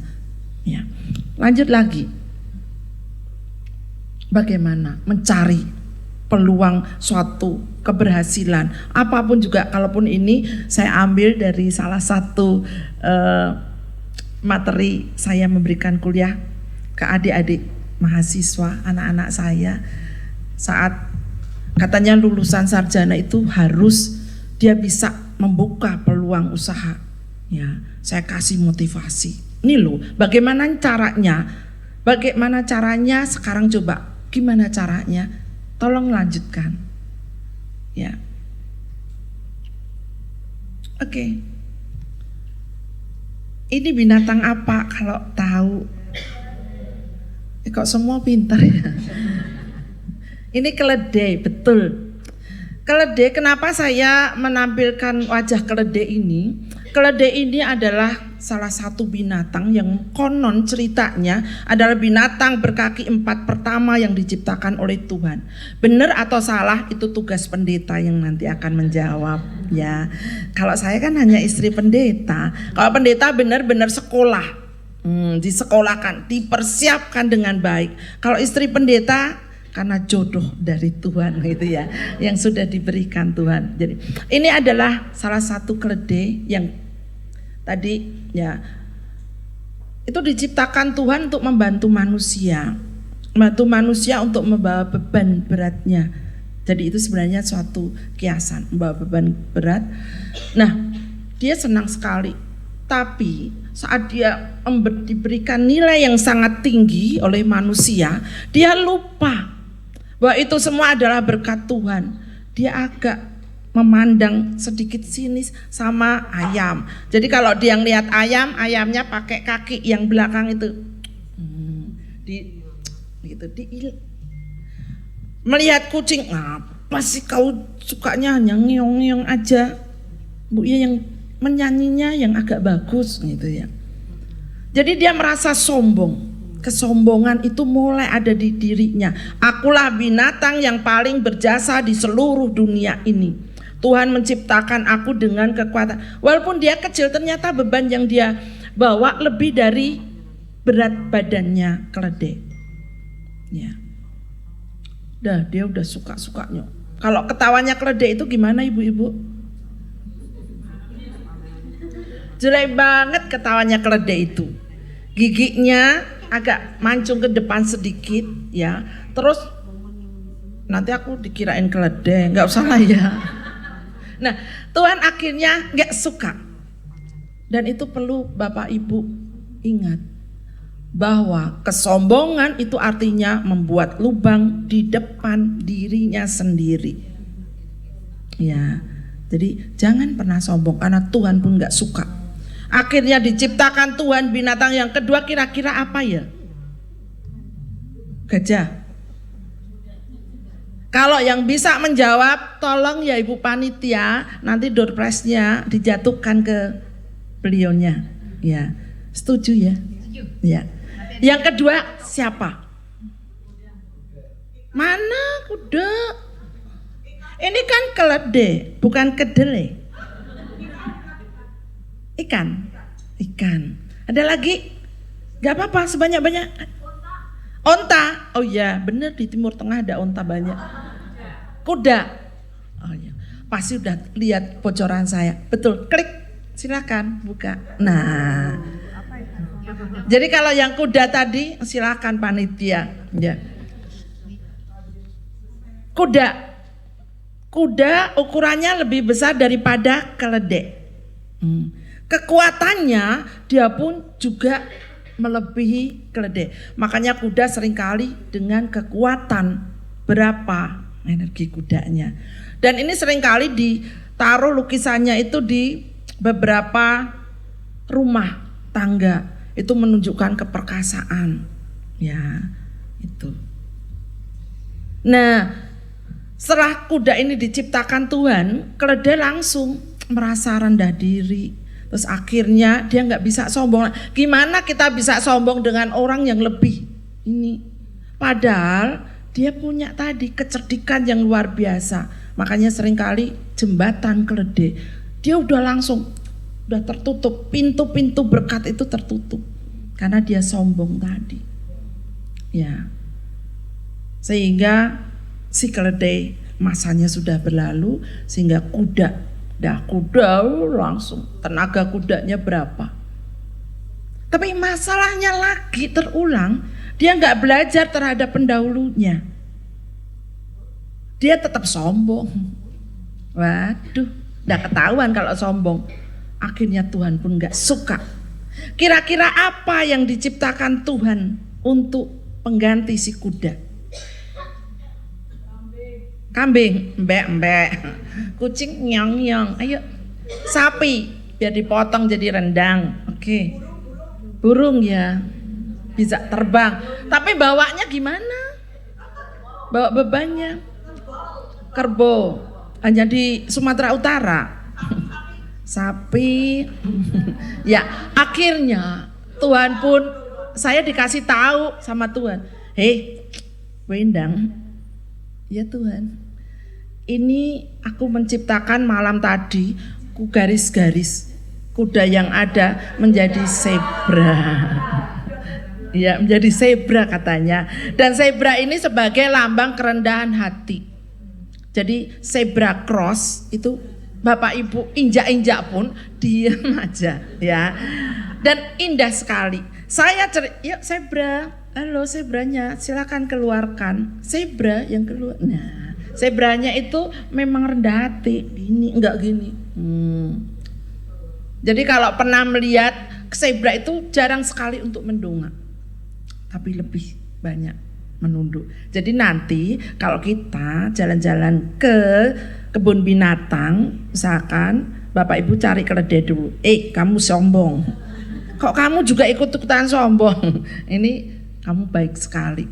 Tapi yang mau saya ceritakan bahwa ya, kalau kita pengen mencari sesuatu tadi, karena ini pemberdayaan perempuan, kalau bisa tidak menjadi orang yang pertama atau yang terdahulu, karena yang pertama itu pasti terkenang. Cinta yang pertama, sekolah yang pertama, pijakan anak kita yang pertama, ngomong yang pertama, itu pasti menjadi ingatan yang luar biasa. Ya, saya beli aqua merek 2 tang, aqua merek 2 tang. Ya, jelas gak ada ya, gitu. Jadi karena yang pertama, yang dulu diingat, ya. Jadi kalau ibu-ibu itu kalau, mohon maaf bapak-bapak, kalau beli pembalut biasanya beli Softtek dulu, karena yang pertama dulu Softtek L'Oreal. Ini ya, jadi yang selalu yang pertama, ya itu yang diingat. Jadi kalau nggak bisa jadi yang pertama, jadilah yang terkuat. Ya, seperti kuda tadi, supaya kita jadi yang terkuat. Ya, kalau enggak ya kalah dengan yang pertama. Ya. Kemudian kalau tidak bisa yang pertama dan yang terkuat, beranilah tampil beda. Makanya ada ekonomi kreatif yang tadi disampaikan oleh Ibu Ketua lewat UMKM-nya. Ya. Usaha mikro, menengah, ya, usaha kecil. Silahkan. Ya. Saya sering kali ngajari adik-adik mahasiswa itu, ya. Hanya kita ngasih aja tempelan kecil atau merubah potnya, dirubah yang lebih cantik, ya. Karena saya orang pertanian, jadi kalau tadi ada hidroponik ini, makanan saya tiap hari ini, ya. Saya senang sekali. Tapi di sini kan nggak selalu, karena kalau pertanian itu memang siapa sih ya di sini mau anaknya kuliah di pertanian? Ada yang mau? Jarang banget.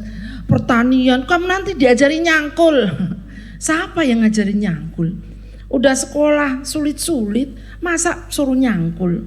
Kamu menjadi petani yang berdasi, bukan petani yang menyangkul. Kamu menjadi pengusaha nanti, karena kamu harus tahu ilmu-ilmu pertanian. Karena apa? Kalau enggak kamu dibohongi oleh anggotamu, karyawanmu. Oh, harga dari pupuk urea, ya misalnya, itu padahal hanya berapa ratus rupiah, tapi dibilang 12.500. Itu karena kita nggak tahu bisa dibohongi. Tapi kalau tahu ilmunya, Bapak Ibu akan selamat, nggak akan dibohongi tadi. Ya, lanjut, silahkan. Jadi hal yang seperti ini nggak usah saya berikan, lanjut aja terus. Yang tulisannya banyak, lanjut aja. Nanti materinya ini bisa di-sharekan ke para peserta yang ada di sini, ya silakan. Ya kalaupun tadi ada ilmu-ilmu ini, ada peluang bisnis, nanti ada ibu-ibu yang lebih kompeten untuk menjelaskan itu. Ya, Lanjut lagi.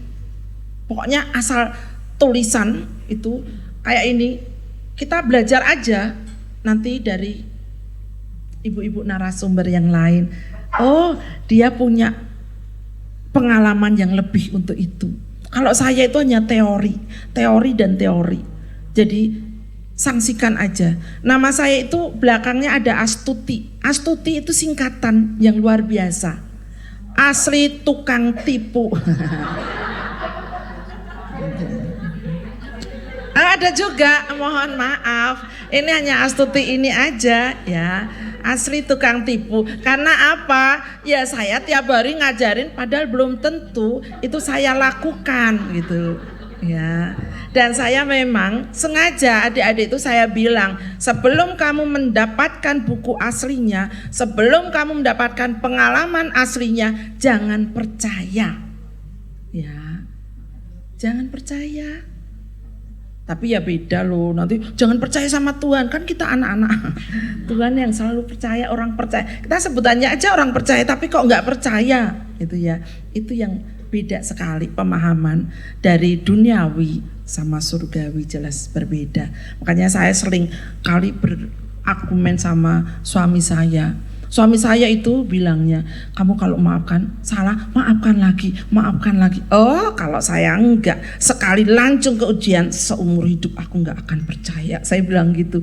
Kok kejam banget? Itu buat mahasiswa. Tapi kalau sama-sama ibu-ibu, salah berapa kali pun, saya sering lupa, Bu, enggak apa-apa. Ya, saya itu pelupa banget. Manfaatkan kelemahan saya. Ya, oke, lanjut aja. Jadi tadi ada beberapa, kita belajar aja. Kalau pernah lihat Bob Sadino, tahu ya Bob Sadino itu yang seorang pengusaha yang perlente. Dia kalau pakai celana segini dan belel itu yang disobek-sobek kecil. Tapi dia sangat berhasil. Tapi saya pernah protes sama beliau. Tapi beliau sekarang udah almarhum. Itu jagalah etika kesopanan. Ya, memang dia berhasil, tapi kalau nggak ada etikanya, gimana orang akan tertarik kepada beliau? Tapi ternyata banyak, itulah daya pasarnya tadi, yang zebra tadi, berani tampil beda. Orang tua pakai celana kayak gitu, ngasih ceramah, duduk, suka-sukanya. Saya yang moderator, nggak enak banget, mata saya melihat bulu-bulu kakinya. Iya benar, serius. Saya langsung, aduh gimana ini. Saya masuk harus melihat bapak-bapak, kakek-kakek, opung-opung yang sudah sekian tahun usianya. Ya, ada lagi yang mungkin Bapak Ibu kenal, Khairul Tanjung, si anak singkong. Ya, apakah dia selalu makan singkong? Coba lihat aja di rumahnya, nggak ada itu singkong. Mungkin dia lupa rasa singkong itu. Tapi beliau ternyata mulai berhasil karena dia berasal dari orang yang tidak mampu, termotivasi. Kalau kita nggak mampu, jangan kita itu langsung menyalahkan Tuhan. Salah Tuhan, karena kau ciptakan aku miskin, kau lahirkan aku di keluarga yang miskin, kau lahirkan aku dalam kondisi yang sakit, yang disabilitas, yang segalanya. Jangan pernah menyalahkan Tuhan. Memang kamu siapa? Ya, Tuhan ciptakan dirimu aja, syukurlah itu. Dimanapun kamu tempatkan, syukurilah. Ya, itu yang selalu saya ini. Dulu saya nggak bisa mensyukuri. Ya benar ibu-ibu. Tapi saya sekarang malah bisa berbalik. Saya itu selalu mensyukuri.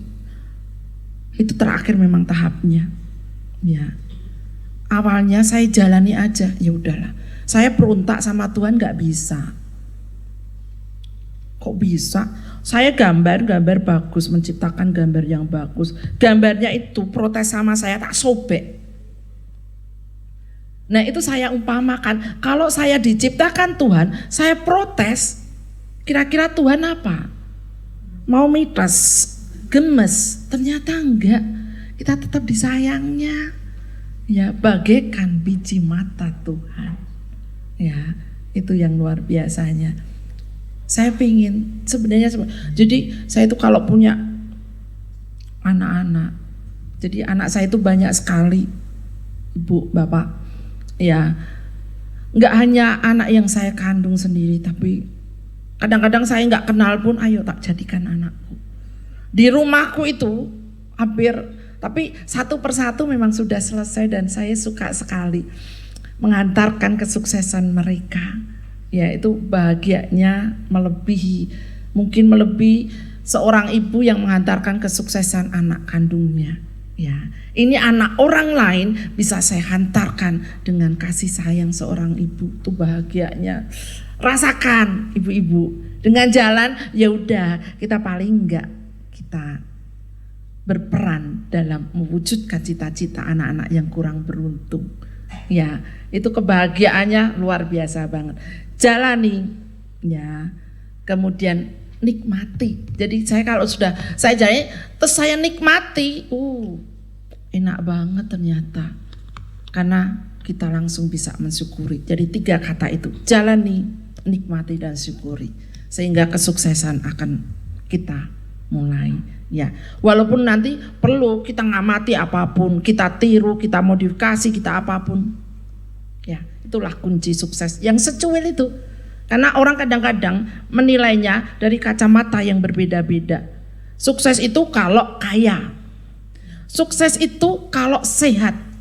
Sukses itu kalau bisa berperan atau bisa menjadi seorang pejabat atau apapun yang ukuran kacamata manusia. Ya, padahal Tuhan bilang, ya, biji mata yang nggak bisa melihat pun itu akan Dia pelihara. Ya, jadi kalau kita itu sebagai biji mata Tuhan, ternyata Tuhan akan pelihara.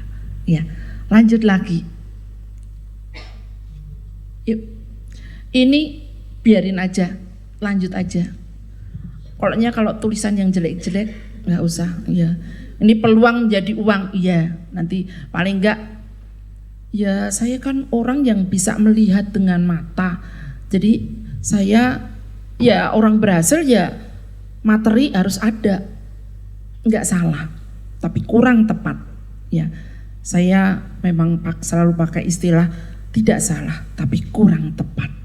Nggak semuanya bisa diukur dengan uang. Keberhasilan atau kesuksesan nanti kalau ibu-ibu semua diajari untuk berusaha, ber-UMKM, ya, berkreasi, ya itu kepuasan tersendiri. Ya, lanjut juga, lanjut terus lagi, iya lagi, karena nanti baca aja sendiri tip-tip praktis lagi. Nah, ini saya hanya pengen nunjukkan, kalau tadi ini kebetulan anak-anak saya, ya, ini mahasiswa dari FEB, kalau Bapak Ibu tahu Fakultas Ekonomi. Ini bisa membuat lavender menjadi skincare, jenis beberapa skincare. Lavender itu gampang banget, apalagi kalau di Purwokerto ini. Tanaman apa aja dicubreskan di tanah langsung tumbuh. Ya, saya tuh baru tahu karena ada Inang Pendeta ini, Inang Blon itu ternyata di rumahnya apapun juga tumbuh semuanya. Ya, karena di Purwokerto didukung oleh suhu yang sangat nikmat di sini. Ya, itu nggak pernah kami dapatkan di Solo, tapi ya udah hangat. Kalau Solo saya bilang ya hangat gitu.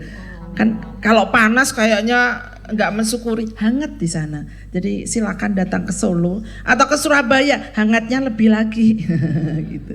Ya, ini jadi dia mencoba membuat beberapa skincare. Ya, kemudian lagi ini ada mahasiswa yang dari Fakultas Pertanian, tapi dia mencoba membuat coklat. Ya, coklat. Oh ya wajar, tapi coklatnya ini dia coba membuat dengan berbagai bentuk. Dan itu ada kerjasama dengan Intip. Kalau Intip itu biasanya dikasih kecap, ya, ataupun gula Jawa. Nah, ini kasih coklat, rasanya ya. Lagi. Nah, kalau ini dulu bimbingan saya sendiri. Ya, ini PA-nya kebetulan saya. Ya. Dia itu penelitiannya padahal bukan ini, tapi setelah lulus dia usaha. Puyuh tahu yang burung kecil-kecil, gemak ya. Itu kan kalau udah nggak bertelur lagi itu kan disortir. Kemudian yang perempuan, yang betina itu biasanya punya telur kecil-kecilnya. Nah dia dicoba telur ungkep terus dikasih hanya, padahal telurnya mungkin banyak, hanya dikasih 3 untuk difoto kemudian dijual. Sekarang dia udah buka cabang itu kayaknya lebih dari 5, tapi di Jawa Tengah, jadi Solo sekitarnya ya itu lebih dari 5. Nanti kalau Bapak Ibu mungkin lihat itu puyuh ungkep Arista, nanti dia muncul. Ya lanjut. Ini lah saya nggak bisa masak, nggak bisa apa-apa, tapi bisa kok saya itu sabar sama anak-anak buat bimbel, mulai dari yang SD, SMP, SMA, persiapan untuk perkuliahan, silakan ya. Ini ada yang ibu-ibu itu kadang-kadang ini daripada di PAUD atau di TK mana ya, biar di rumah didatangkan aja ya. Kalau misalnya ada kakak-kakak, putra-putri Bapak Ibu, silakan membuka ini ya. Ini awalnya hanya ngasih les kecil-kecilan aja, terus nanti punya kayak apa? Sekarang GO, kemudian ada beberapa ya. Kalau dulu saya tutor di Primagama ya. Saya awalnya itu les di Primagama, kemudian setelah saya keterima di perguruan tinggi negeri kan dianggap ini, saya mau nggak kamu ngajar di sini? Ya udah saya mau, saya pengen merasakan saya ngajar di situ ya. Tapi kalau belum ada tawaran ya udah buka sendiri, sekarang banyak ya. Jadi bimbel itu buat adik-adik kita yang belum dapat pekerjaan yang diinginkan, silahkan di rumah mulai bisa entah bawa dua siswa, kemudian nanti gabung dengan teman-temannya yang menjadi bimbingan belajar. Lanjut lagi ya, ini juga si Mas Cok ya, itu membuat topi, kaos dan sebagainya ya, dari FISIP ini, ilmu politik dan sosial. Lanjut. Nah ini baru bidang saya. Ya, kebetulan di rumah saya punya satu aja. Saya karena nyoba, saya seneng aja. Ya walaupun belum berhasil dalam artian seladanya cukup bagus, pakcoynya juga bagus. Tapi saya makan pahit. Kenapa pahit gitu kan? Saya cobalah, saya tanyakan. Awalnya saya marahin yang nyiramin. Ini kok pahit kenapa? Oh karena terlalu kuat pupuk yang saya gunakan. Terus akhirnya sekarang nggak saya kasih pupuk sama sekali. Dan kalau saya pengen ngasih pupuk, saya habis makan kelapa muda, airnya saya taruh di situ. Itu aja sudah menjadi pupuk organik. Dan bener rasanya nggak pahit lagi, tapi manis. Kalau mau ke tempat saya suatu saat, tolong kasih waktu saya sekitar 2 bulan. Ya, biar saya bibitkan dulu. Ya iya, kalau sekarang lagi kecil-kecil, jadi sebulan lagi udah gede-gede seperti aku ini. Gitu ya. Nah, ini saya punya yang itu, jadi ada 4 tingkat. Ya, itu berarti mahal. Mahal atau tidak itu sebenarnya relatif banget. Ya, saya beli tahu harganya 10.000, saya pasti bilang itu mahal. Ya. Tapi kalau saya beli sepeda motor harganya 10.000 pasti sangat murah. Ini mesti curian gitu ya. Yuk lanjut lagi. Ini, nah buat ibu-ibu, nah ini yang nggak punya pekaran, kalau tadi kan membutuhkan mungkin sekitar 4 meter kali kan 1,5 ya. Itu bisa bentuknya kayak gini dan ini gampang banget, bener. Ini sebenarnya bukan hidroponik. Itu hanya pralon, boleh nanti nggak pralon juga boleh. Jadi pralon kemudian satu dikasihkan ditaruh di semen. Saya bisa, siapa yang mau saya buatkan di rumah ibu semuanya ya. Gitu. Kemudian nanti di lubang-lubang di situ kita bibitkan itu sekitar 1 minggu, kemudian dipindahkan. Ya. Kalau waktu kita banyak, sebenarnya Ibu Ketua udah lama menyampaikan ke saya, harusnya saya bawa supaya saya ngasihkan pelatihannya, tapi karena saya minggu itu ada pesta gereja. Kalau gereja HKBP itu kan pesta gereja kan besar-besaran kayak gitu. Jadi hari Minggu kemarin itu makanya tadi malam selesai pesta, biasanya jam 5 selesai, ini semalam itu sampai jam 7:30. Kemudian saya siap-siap, kemudian pulang ke Solo langsung ke sini. Jadi mata saya masih mata panda, betul kan Bu? Mata panda, ada gosong sini ya karena kurang tidur ya. Nah, oke, kalau itu adalah yang sekarang biasanya digoreng. Enak sekali itu Bu. Kriuk-kriuk ya. Bukan disayur, nggak usah disayur karena kan ada yang disayur, ada yang dilalap, ada yang digoreng. Itu mahal banget kalau di resto-resto itu ya. Yuk lanjut lagi.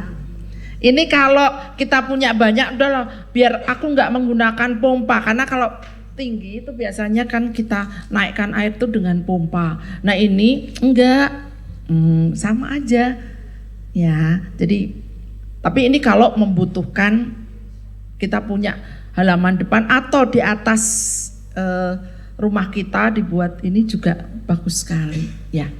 Lanjut lagi. Nah jadi nggak harus pakai pralon atau apapun. Ini botol-botol bekas silakan ya. Enggak, kita paling hanya kalau bibitnya pertama sih beli itu satu sak itu, satu sachet itu isinya udah ratusan. Jadi beli satu bisa untuk beberapa kali untuk pembibitannya ya. Jadi kalau dulu saya itu kalau beli ya di Sunday Market itu biasanya satu itu 5.000. Padahal kalau beli di tukang sayur atau di pasar satu ikat dijual 2.500 aja masih saya tawar. 5.000 3 ya gitu. Biasa ibu-ibu itu ada kepuasan tersendiri kalau kita itu menawar gitu ya. Walaupun nanti ya tetap aja gitu. Tapi 2.500, 5.000 3 nggak boleh. Saya ikut siapa? Ya ikut suamimu sendiri, masa ikut aku gitu ya. Jadi nah sekarang ini cepet banget, nggak sampai. Jadi saya bibitkan itu sekitar 7 hari. Saya ini 1 bulan udah bisa diambil panennya ya. Atau mau tambahan ada lelenya bawahnya, atasnya sayuran juga boleh. Jadi nggak usah kasih pupuk. Pupuknya adalah kotoran-kotoran lele atau ikan di situ ya. Ya lanjut lagi. Nah ini yang paling sederhana sebenarnya ya. Ini adalah batang pisang. Namanya apa? Gedebok. Itu suara orang jatuh ya. Ini itu sekali nanam, itu nggak usah nyiram karena itu ngambilnya air juga udah dari situ ya. Tanaman itu kan yang penting sebenarnya air. Pupuknya sudah dari situ juga. Ya itu udah diolah ya. Jadi ini pernah saya berikan juga untuk ibu-ibu ini ya nang di Jabar Teng DIY yang khusus hidroponik gitu ya, saya berikan ini. Oke lanjut. Nah ini yang kalau saya itu punya cita-cita kalau pensiun nanti saya paling enggak saya mau kerjasama dengan hotel-hotel berbintang ya, dan kantor-kantor yang itu biasanya ngasih hidrogel. Hidrogel itu mainannya anak-anak itu ya. Itu ukurannya mulai yang sekelereng sampai yang bola tenis juga ada. Tergantung tanaman yang nanti kita taruh di situ. Kalau dulu dibilangnya harus tanamannya yang tahan terhadap air atau indoor. Saya mencoba ya, yang palem juga bisa ya. Bambu kuning juga bisa. Kalau dulu kan hanya bambu-bambuan itu. Saya kasih bambu kuning juga bisa. Ya, jadi sebenarnya banyak cara ya. Tapi mau saya bawa ke sini nanti juga banyak pecahnya. Kalau waktu saya di Solo itu ibu-ibu yang pulang langsung saya kasih cindera matanya seperti itu ya. Oke, lanjut. Ya, mungkin ini yang terakhir. Ini saya orang Indonesia, terima kasih. Saya orang Batak Mauliate dan saya orang Jawa, matur nuwun. Terima kasih Prof. Endang. Jadi Prof. Endang itu menolong kita untuk dasar mengapa perempuan itu harus memiliki kemampuan memberdayakan dirinya sendiri. Tidak sekedar bergantung pada orang lain, karena kalau perempuan-perempuan itu berdaya, dia bisa menjadi sokongan kekuatan bagi orang-orang sekitarnya. Terima kasih Prof. Endang, dan kita sudah masuk pada sesi pertama dan sesi kedua juga sudah. Kita akan break untuk makan siang, ibu-ibu dan bapak-bapak. Kembali saya ingatkan bahwa door prize dan segala hampers akan diberikan sebagai apresiasi bagi peserta yang mengikuti sampai dengan akhir. Ya, jadi kalau nanti motong jalan, ya itu menjadi rezeki buat yang lain ya, yang bertahan sampai akhir. Dan bagi ibu-ibu dan bapak-bapak yang memiliki pertanyaan-pertanyaan bagi para pembicara kita, fasilitator kita, diperkenankan nanti ada sesi tanya jawab.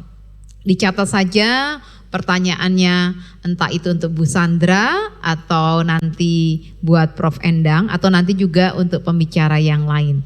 Ngaten je, Ibu Bapak, kita akan break untuk makan di waktu siang.